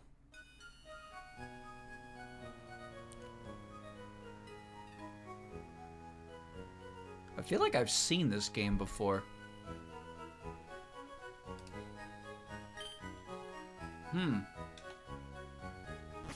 Not much else to say about that one.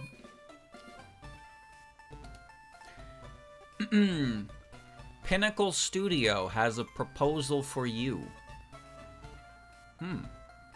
Good evening. I am a manager at Pinnacle Studio. We would like to discuss with you the possibility of promoting our product, Pinnacle Studio 26, on your channel. Pinnacle Studio version 26 is a video editing software with powerful features that your audience would definitely appreciate. We enjoy your content and believe we could build a strong partnership. Our product is perfect for content creators looking to improve the quality of their videos and give their subscribers something fresh and exciting. Does anybody know what Pinnacle Studio 26 is? Because they don't have any pictures in this email.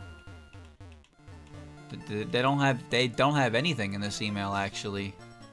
Never heard of it. Well, I mean, I'm sure it's great.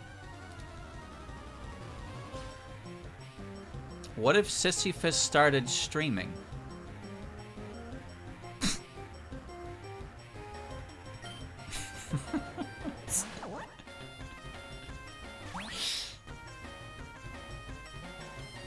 What? Been following you for a while, and your Wagotabi, a Japanese journey stream, especially struck with me, and I thought about you when our indie game was selected for Steam's Typing Fest next week. Did you think I wanted to play a typing game because I was playing a game that teaches me Japanese? What? What are you talking about? First thing I found online is a Reddit thread complaining about bugs and glitches. Do you think I can get in trouble for reading my own emails? Do you think I can get in trouble for that? Sponsorship request for your blog. Good afternoon. I am a manager at Pinnacle Studio. We want to discuss with you the opportunity of advertising our software, Pinnacle Studio V26, on your channel. Pinnacle Studio version 26 is a video editing software with powerful features that your subscribers would definitely appreciate. We enjoy your content and think we could have a good partnership. Our product is perfect for creators looking to enhance the level of their videos and give their subscribers something new and exciting. Damn. For my blog?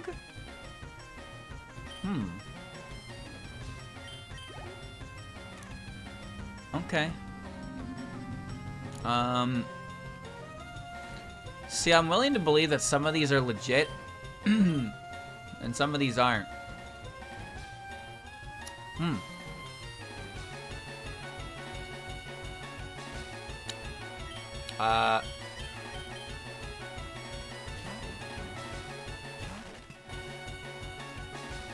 A lot of games get made, huh? A lot of games get made.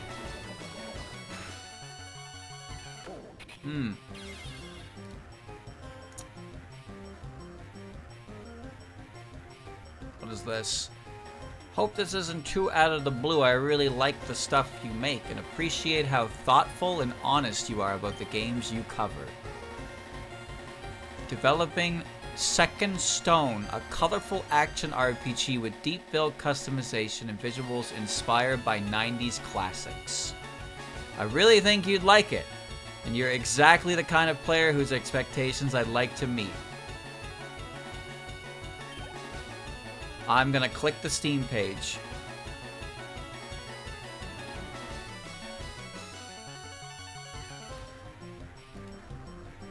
Okay. It's not out yet.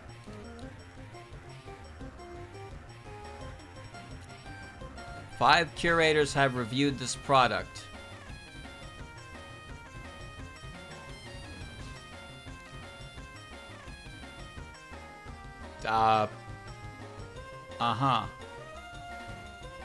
Some of these games on here, wow. Good luck with that. I have no fucking idea why you thought I would be into that, but good luck with that. Unless you want me to berate your game. What's a Steam curator anyway? Oh. You tell me. You tell me. What is this? Academy Love Saga. Tennis Angels. I'm gonna click it. What? What is this anime girl? Huh? What? I can't stream this. What are you talking about? Huh? This game contains adult-themed, strong language, fictional characters depicted in non-explicit sexual situations. All characters portrayed are over the age of 18. This game includes partial nudity with some scenes featuring censored nude characters, sexual themes and dialogue that references sexual content, including non-consensual acts, exhibitionism, and BDSM. However, no explicit sexual content is shown. Wait a minute. Wait a minute. Wait a minute. Hold on.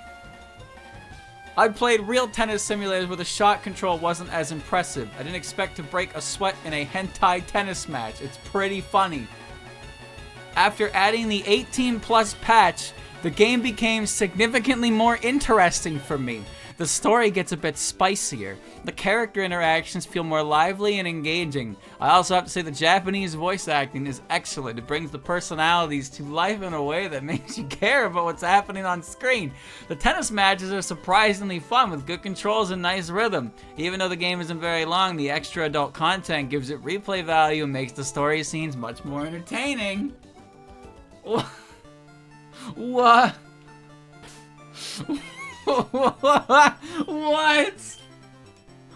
What?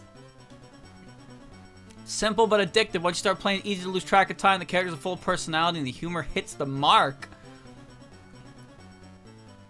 This one's just pure fun. The humor, the characters, the arcade style gameplay all come together really well. I wish it had more chapters. Wait, this game is good. Did I miss out? Cute Suika Big Watermelon. That is a Suika game, but it's all chest sizes. It's just boobs. Did I miss out? Our team project we poured our hearts into. Truly grateful. A safe for work, completely social friendly tennis game. With dynamic action-orientated gameplay. Player take control of cute girls and compete in exciting matches with strategic positioning and masterful usage of special skills. We'd be incredibly honored if you could check out the game and if you find it interesting, share with your audience. Below is your Steam review key. You can experience the game firsthand. The official launch is 4 p.m. on November 6th. Whoa! Whoa, I got a free key for it! Should I... Guys? Guys? You want to play it? What do you think? They sent this email to me October 31st. Last year.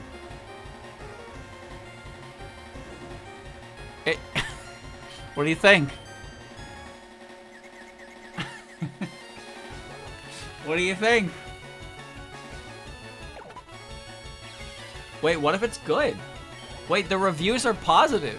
The reviews are positive and it's saying that it's good.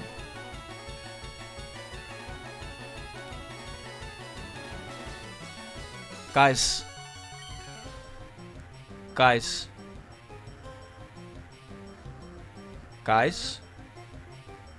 What do you think?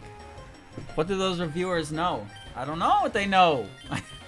They're saying it's good. Hey, I played Galgun on stream. It got age restricted, but I played it. You know what's funny? There's like, 3 things I think I've played on stream that got age restricted. One was Galgun. And one was one of the Yakuza parts. The one that was more heavily featured in the hostess clubs for completion for the side stories.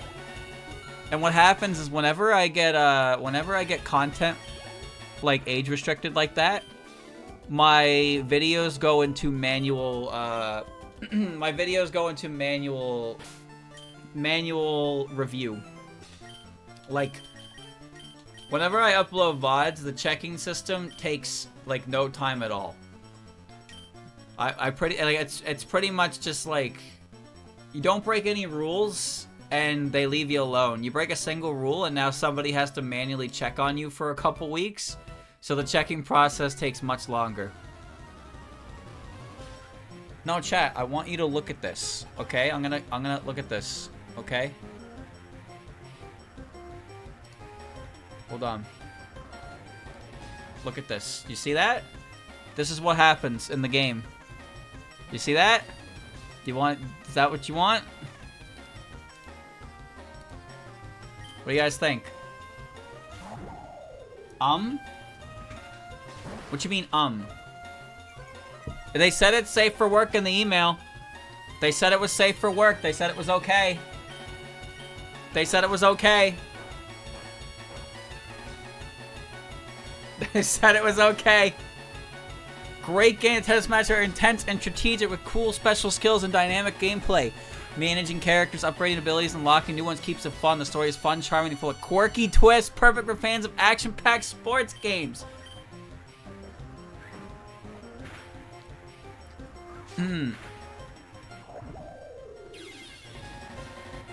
These are great. I have to say, I wasn't expecting much when I first tried this game, but the updated version really transformed my experience. The story became much more engaging, adding depth. It wasn't there before. The characters feel more expressive, the interactions are more personal and entertaining. The tennis gameplay is solid, with satisfying matches and rewarding shot timing. While the game is still on the shorter side, every scene feels memorable, blending humor, sports, and creative elements into a unique experience. Fun games. They have a voice actor in this game. The CG is well drawn and well rigged. Really recommend. The safer work version of Academy Love Saga Tennis Angels EX, literally the same game, the story, but without the sex scene. But without the sex scene. Hold on. Do you think the code still works? Hold on. Maybe I should check my email more often. Maybe I should check my email more often. What if it's a good game? Now here's the thing. So the reason I played Galgun before, Galgun had a game coming out. You get in trouble if you take the code and not stream it. No, because you're not signing a contract.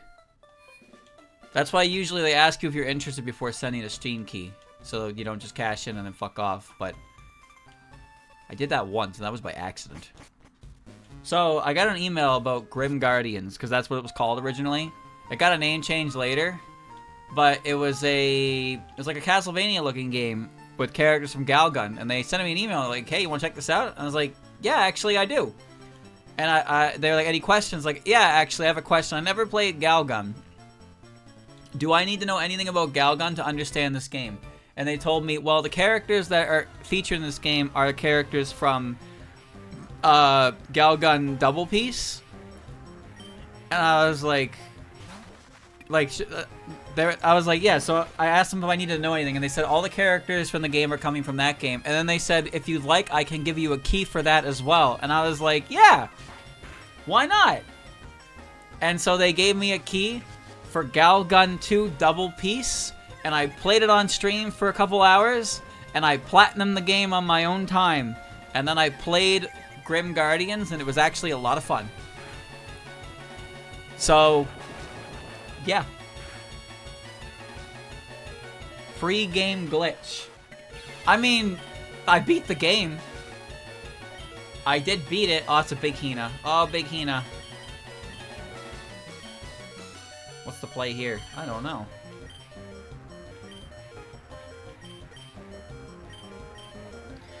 Not a good play, but a play nonetheless. Chat, I'm just gonna see if this code works. Don't mind me.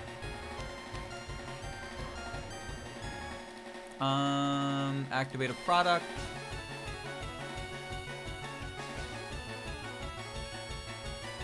It's loading. It's loading.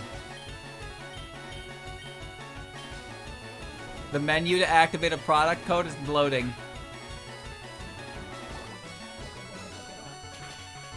It's not working.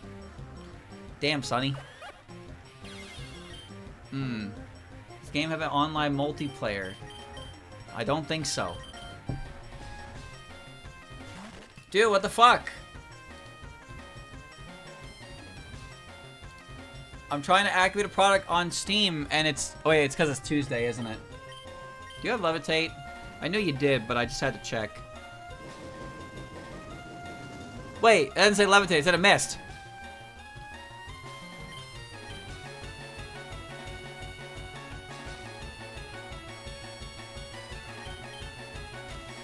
She doesn't have Levitate. I just missed twice. Okay, alright, alright. Keeping that email. Hold on. Hold on, we're going digging. We're going digging, boys. We're going digging.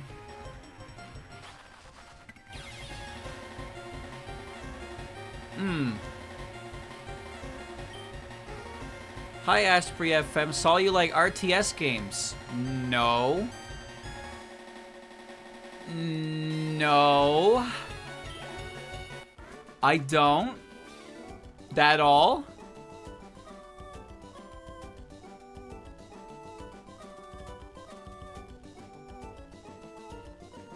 It's a very small email.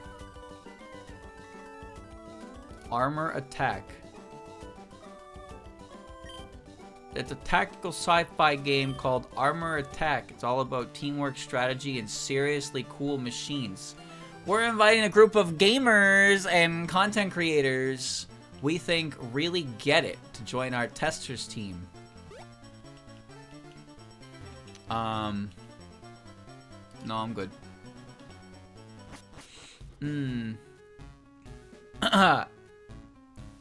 Get paid to stream. I do that anyway.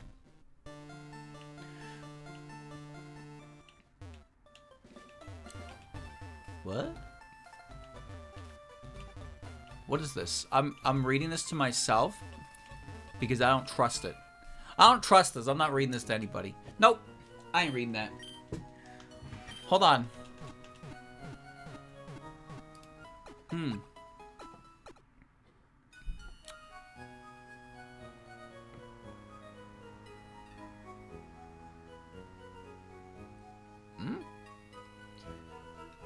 I am an indie game developer behind the Chinese Touhou fan game circle My ACG Studio, where I work on titles such as The Disappearing of Gensokyo, Touhou Monster TD, Touhou Big Battle, and Touhou Endless Dream.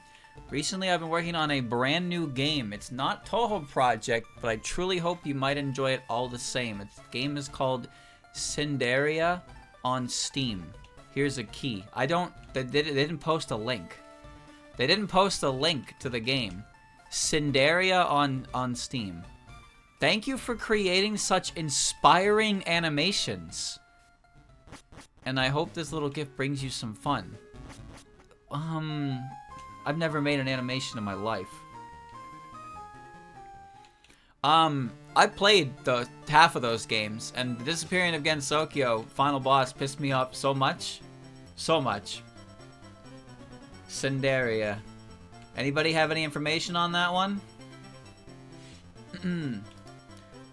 See what I mean by I just ignore my fucking emails? Because it's always this, but usually it's shit I don't care about. But then somehow I guess something actually snuck in there that I actually care about. And what is it?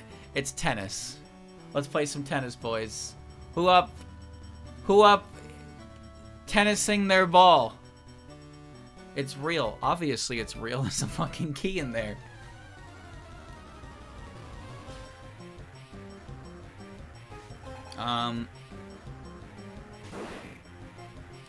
Next page.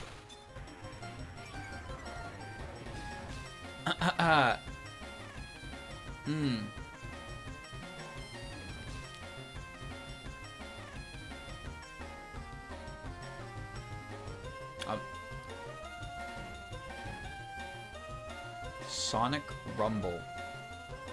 What?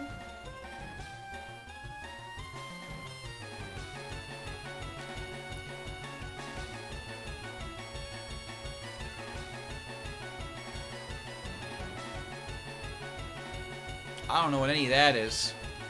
Anime. 97% out of 318. Is it good? What's this? Learn Japanese, so to speak. Happy to send you a key to my Japanese learning game. You might be interested. So to speak is a puzzle game where you wander around Japan and figure out the meaning of the Japanese signs that you see and conversations you hear.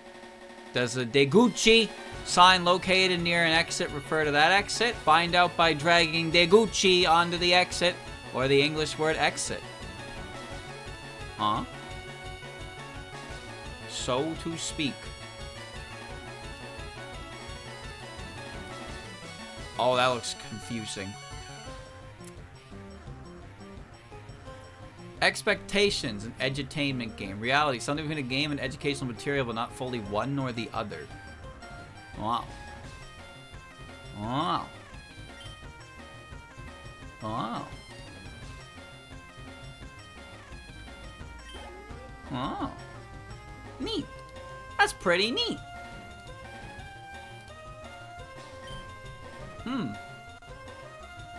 Cinderia looks like a Hades game. Well, go check it out.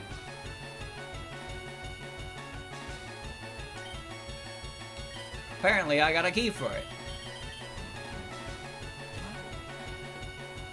Bermuda Survivor is launching today.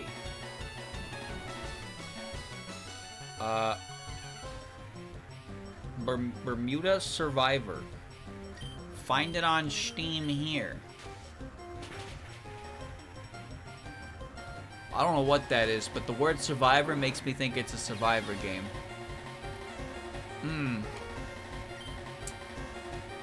Award-winning horror anthology game Steam Key. Security the Horrible Nights is an anthology horror game where every time you die, a new story begins. You play as a security guard who solves every problem by shining a flashlight on it and then shouting at it. The game won Best Narrative at the Danish Game Awards and works especially well with a live audience. Chat, you ever heard of that one? Wait a second. No pictures. This was given to me October 19th last year.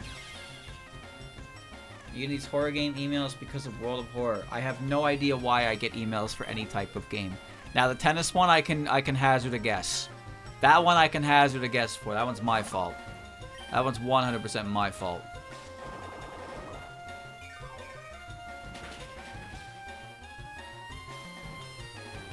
Anybody know what this game is?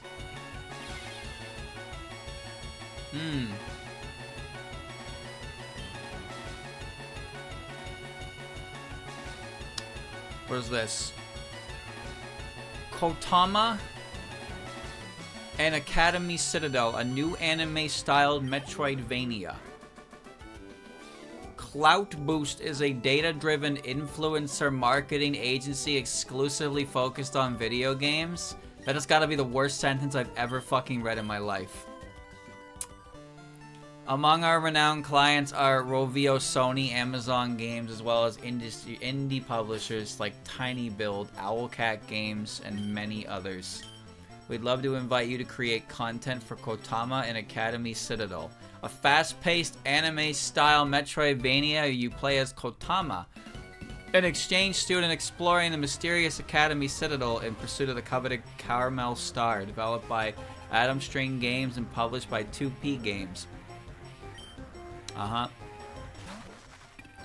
Steam page. Go to the Steam page. Okay. Wait, that has a ridiculous amount of reviews. What?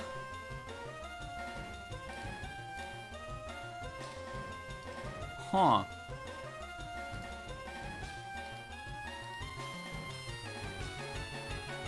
Huh.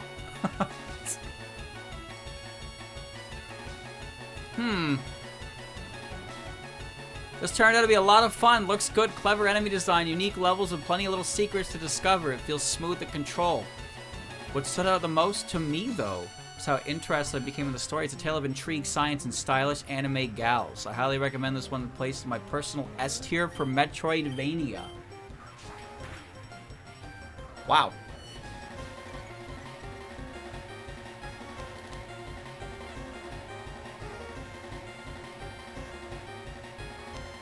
Well, at this point, if I said interested, I'm not getting a fucking key, but... Damn, man, I should pay more attention. This game doesn't even look bad.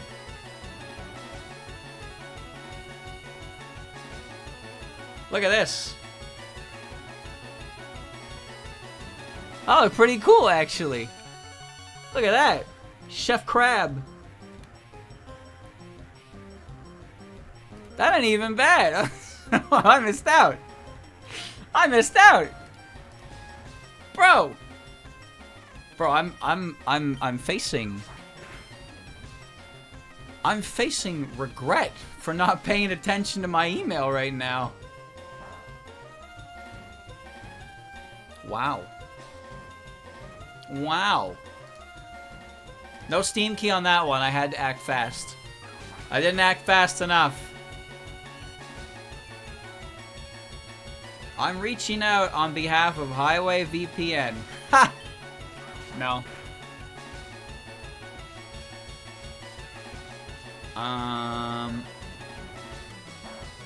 Man.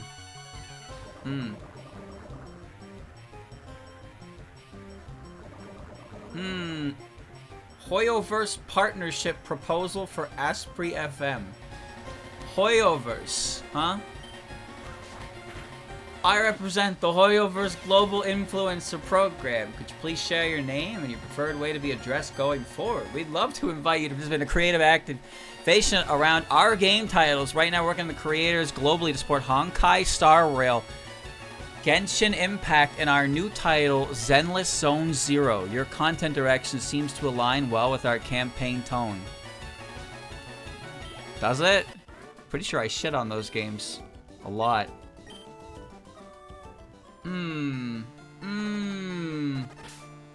Try to respond. Worst thing you get is a no.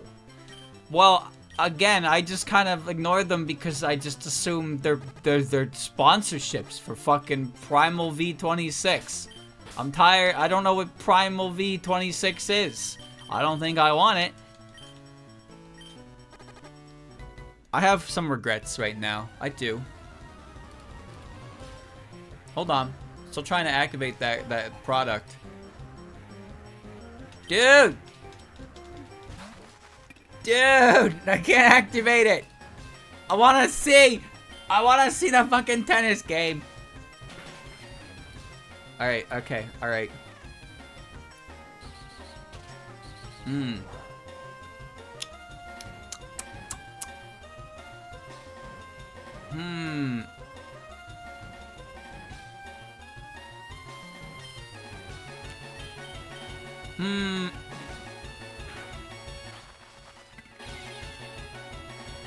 How can I tell what's good and what's not? You just have to click it. You just have to click it and see. Flee the Fallen. What is Flee the Fallen? It has very little reception.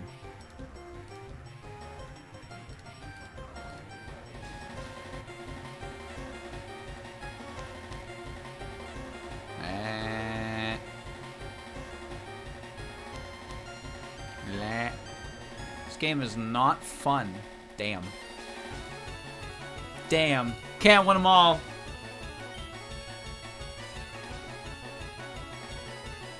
This is the... I'm digging through my emails.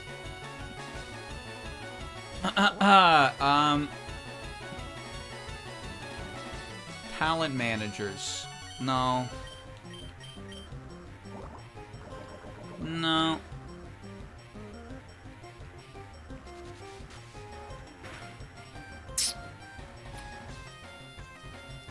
Tired of Phasmo clones? Never played one.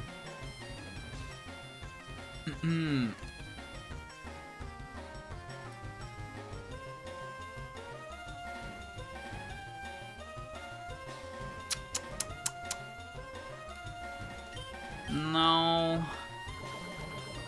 Power. Power.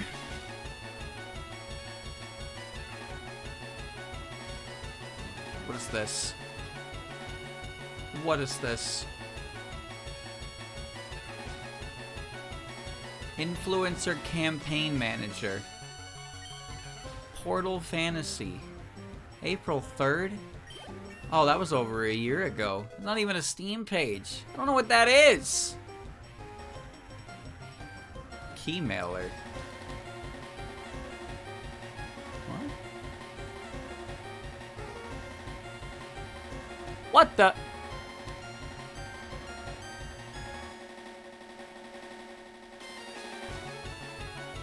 Wait, I didn't know that Gal Guardian's got a sequel. They sent me a key for it, and I didn't see the email. And that was last year. No way, dude. I didn't even know it had a fucking sequel. Oh, that's so unfortunate. Oh well, what can you do? I'm lost to my own emails, dude. I'm lost.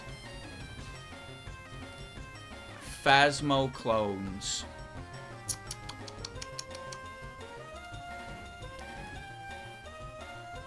Conrad Stevenson's Paranormal PI. Actually has some solid reviews. Wow.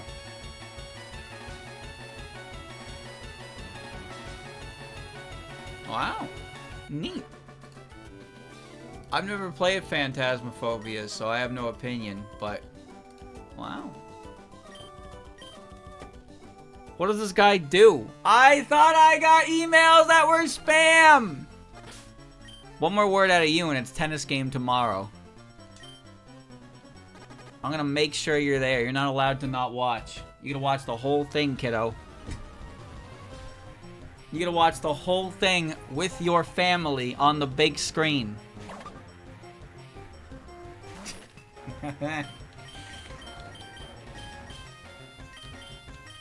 I'm going into my grass type.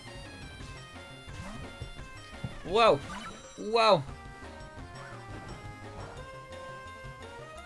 Toblerone. What? I represent a brand you might recognize. What? We have an idea that might be relevant to you. We'd love to discuss a possible way to work together. If you're interested in unique ideas involving a legendary chocolate, let's discuss the details. The Toblerone team. Damn. Monopoly Go sponsorship opportunity. No. Can we send you sunflower seeds? No. Marvel Strike Force. No.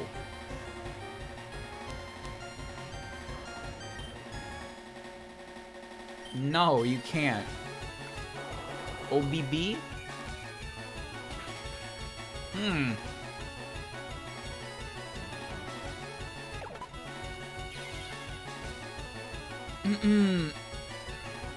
What is this?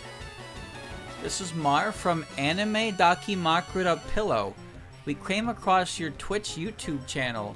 I like what you've done with your video contents. Do you want to gain more followers? Or are you thinking of your next creative content? Or are you looking for amazing partners that share similar audience space to collaborate with? Good news, we'll give you some of these for free.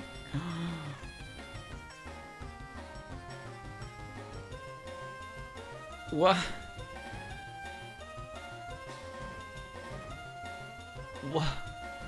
AnimeDakimakurapillow.com? Free stuff? No.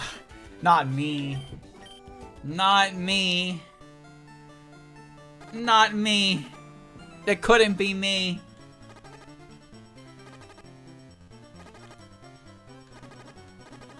Like a body pillow. That is indeed what a Dakimakura is. Can you believe it?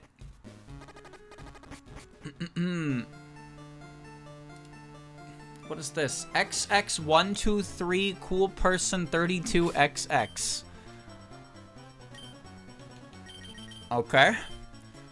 Danmaku is a Touhou social deduction game. Card game. You need 4 players minimum to play up to a maximum of 8. There's a physical copy of the main game Lunatic Edition you can buy on their site, as well as print and play version. There's a digital copy you can play Tabletop Simulator, though my group has a fully scripted version with Patreon cards that is 10 times better. Mystery Parfait, the group behind the game, is currently working on a massive expansion that is going to overhaul everything. What? Typical game generally plays like this. Each player is given a role, heroine, stage boss, partner, etc. And instead of Touhous to choose from, the heroine must kill all stage bosses. Whoa, slow down there, Sport. Stage bosses must kill the heroine. Partners must help the heroine. Other roles that spice the game up with general dynamic. Those instances that throw the game into chaos. While I understand it'd be hard to cover in your videos or streams, it would require a sizable group to play it together with. It would be great to see it covered more in general Touhou sphere. And I think it would be a great way of showing fellow Touhou fans the wonderful world of Touhou board games. Willing to ask for permission to share the scripted version if you're interested in it. Best regards, blatant Danmaku shill and sadly not affiliated with Mystery Parfait. I don't know what this is. But I wish he included pictures. That seemed neat. Hello Fresh? No thanks. Viral collab. No thanks. YouTube channel CEO. Spiritmancer. Chat, I kind of want to get that, unlock YouTube Media Cube. A 2D hack and slash adventure with deck building mechanics inspired by classics like Mega Man, JoJo's Bizarre Adventure, and Pokemon? I can't even imagine what that is. What?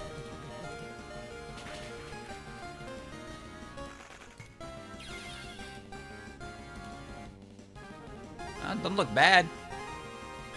It's expensive. Huh. Huh. I gotta put you to sleep. What a combination. What a combination.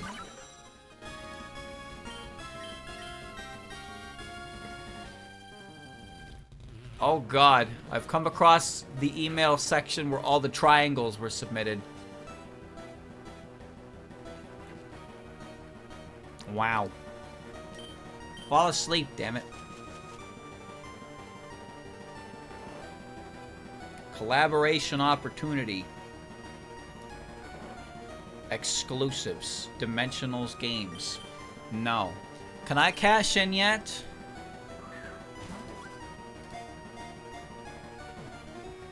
Dude, I'm rebooting my Steam. That's what I'm gonna do right now.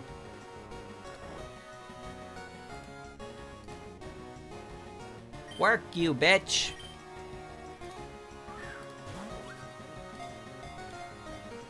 Exit Steam. Shutting down Steam. Steam. Opening Steam. Open! When'd you get the key? For what? The email I'm currently looking at was from October 2024.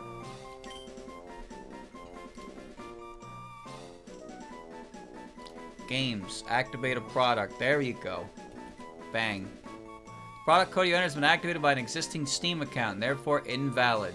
Your activation of Academy Love Saga Tennis Angels for beta testing has not been completed. No!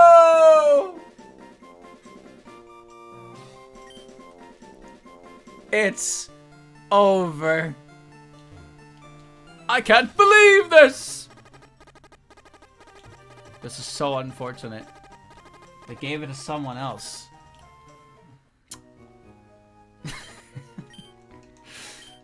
Who wants to buy me an early birthday present? Eh?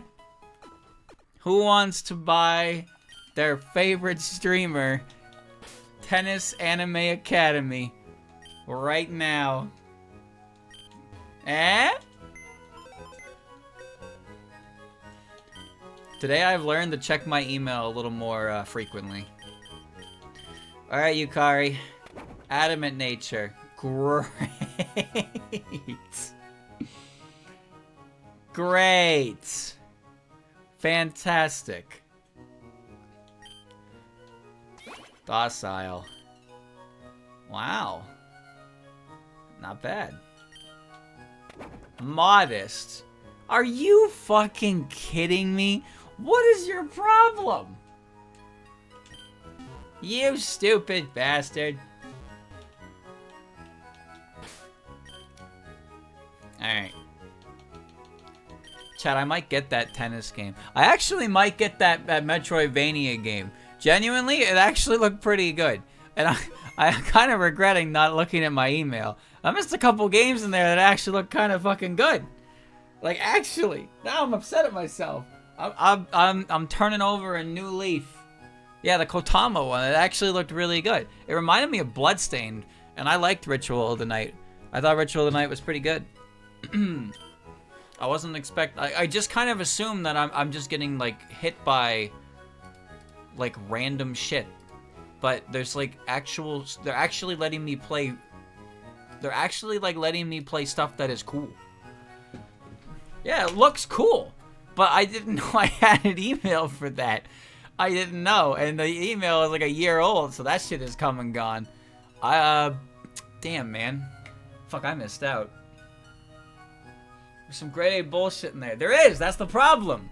There's some shit in there that has conditioned me to ignore all of it, and now I'm realizing that I missed out on a lot of stuff that's actually fucking, like, I would have actually wanted to play and enjoyed. And now I feel bad about it. I mean, they probably don't care that much. They're not, it's not like the people that are directly involved with the game are sending me it. Sometimes they are. But now I feel bad.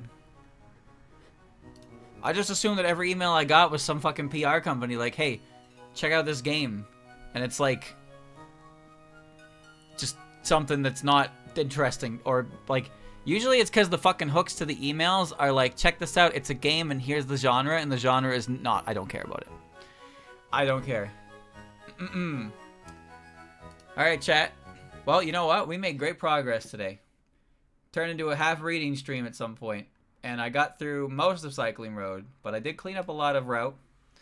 That's good. That's good. We like that. We like that. Next time will probably be Self-Co, if only because I don't think I'm going to beat Koga. That's pretty much the only reason.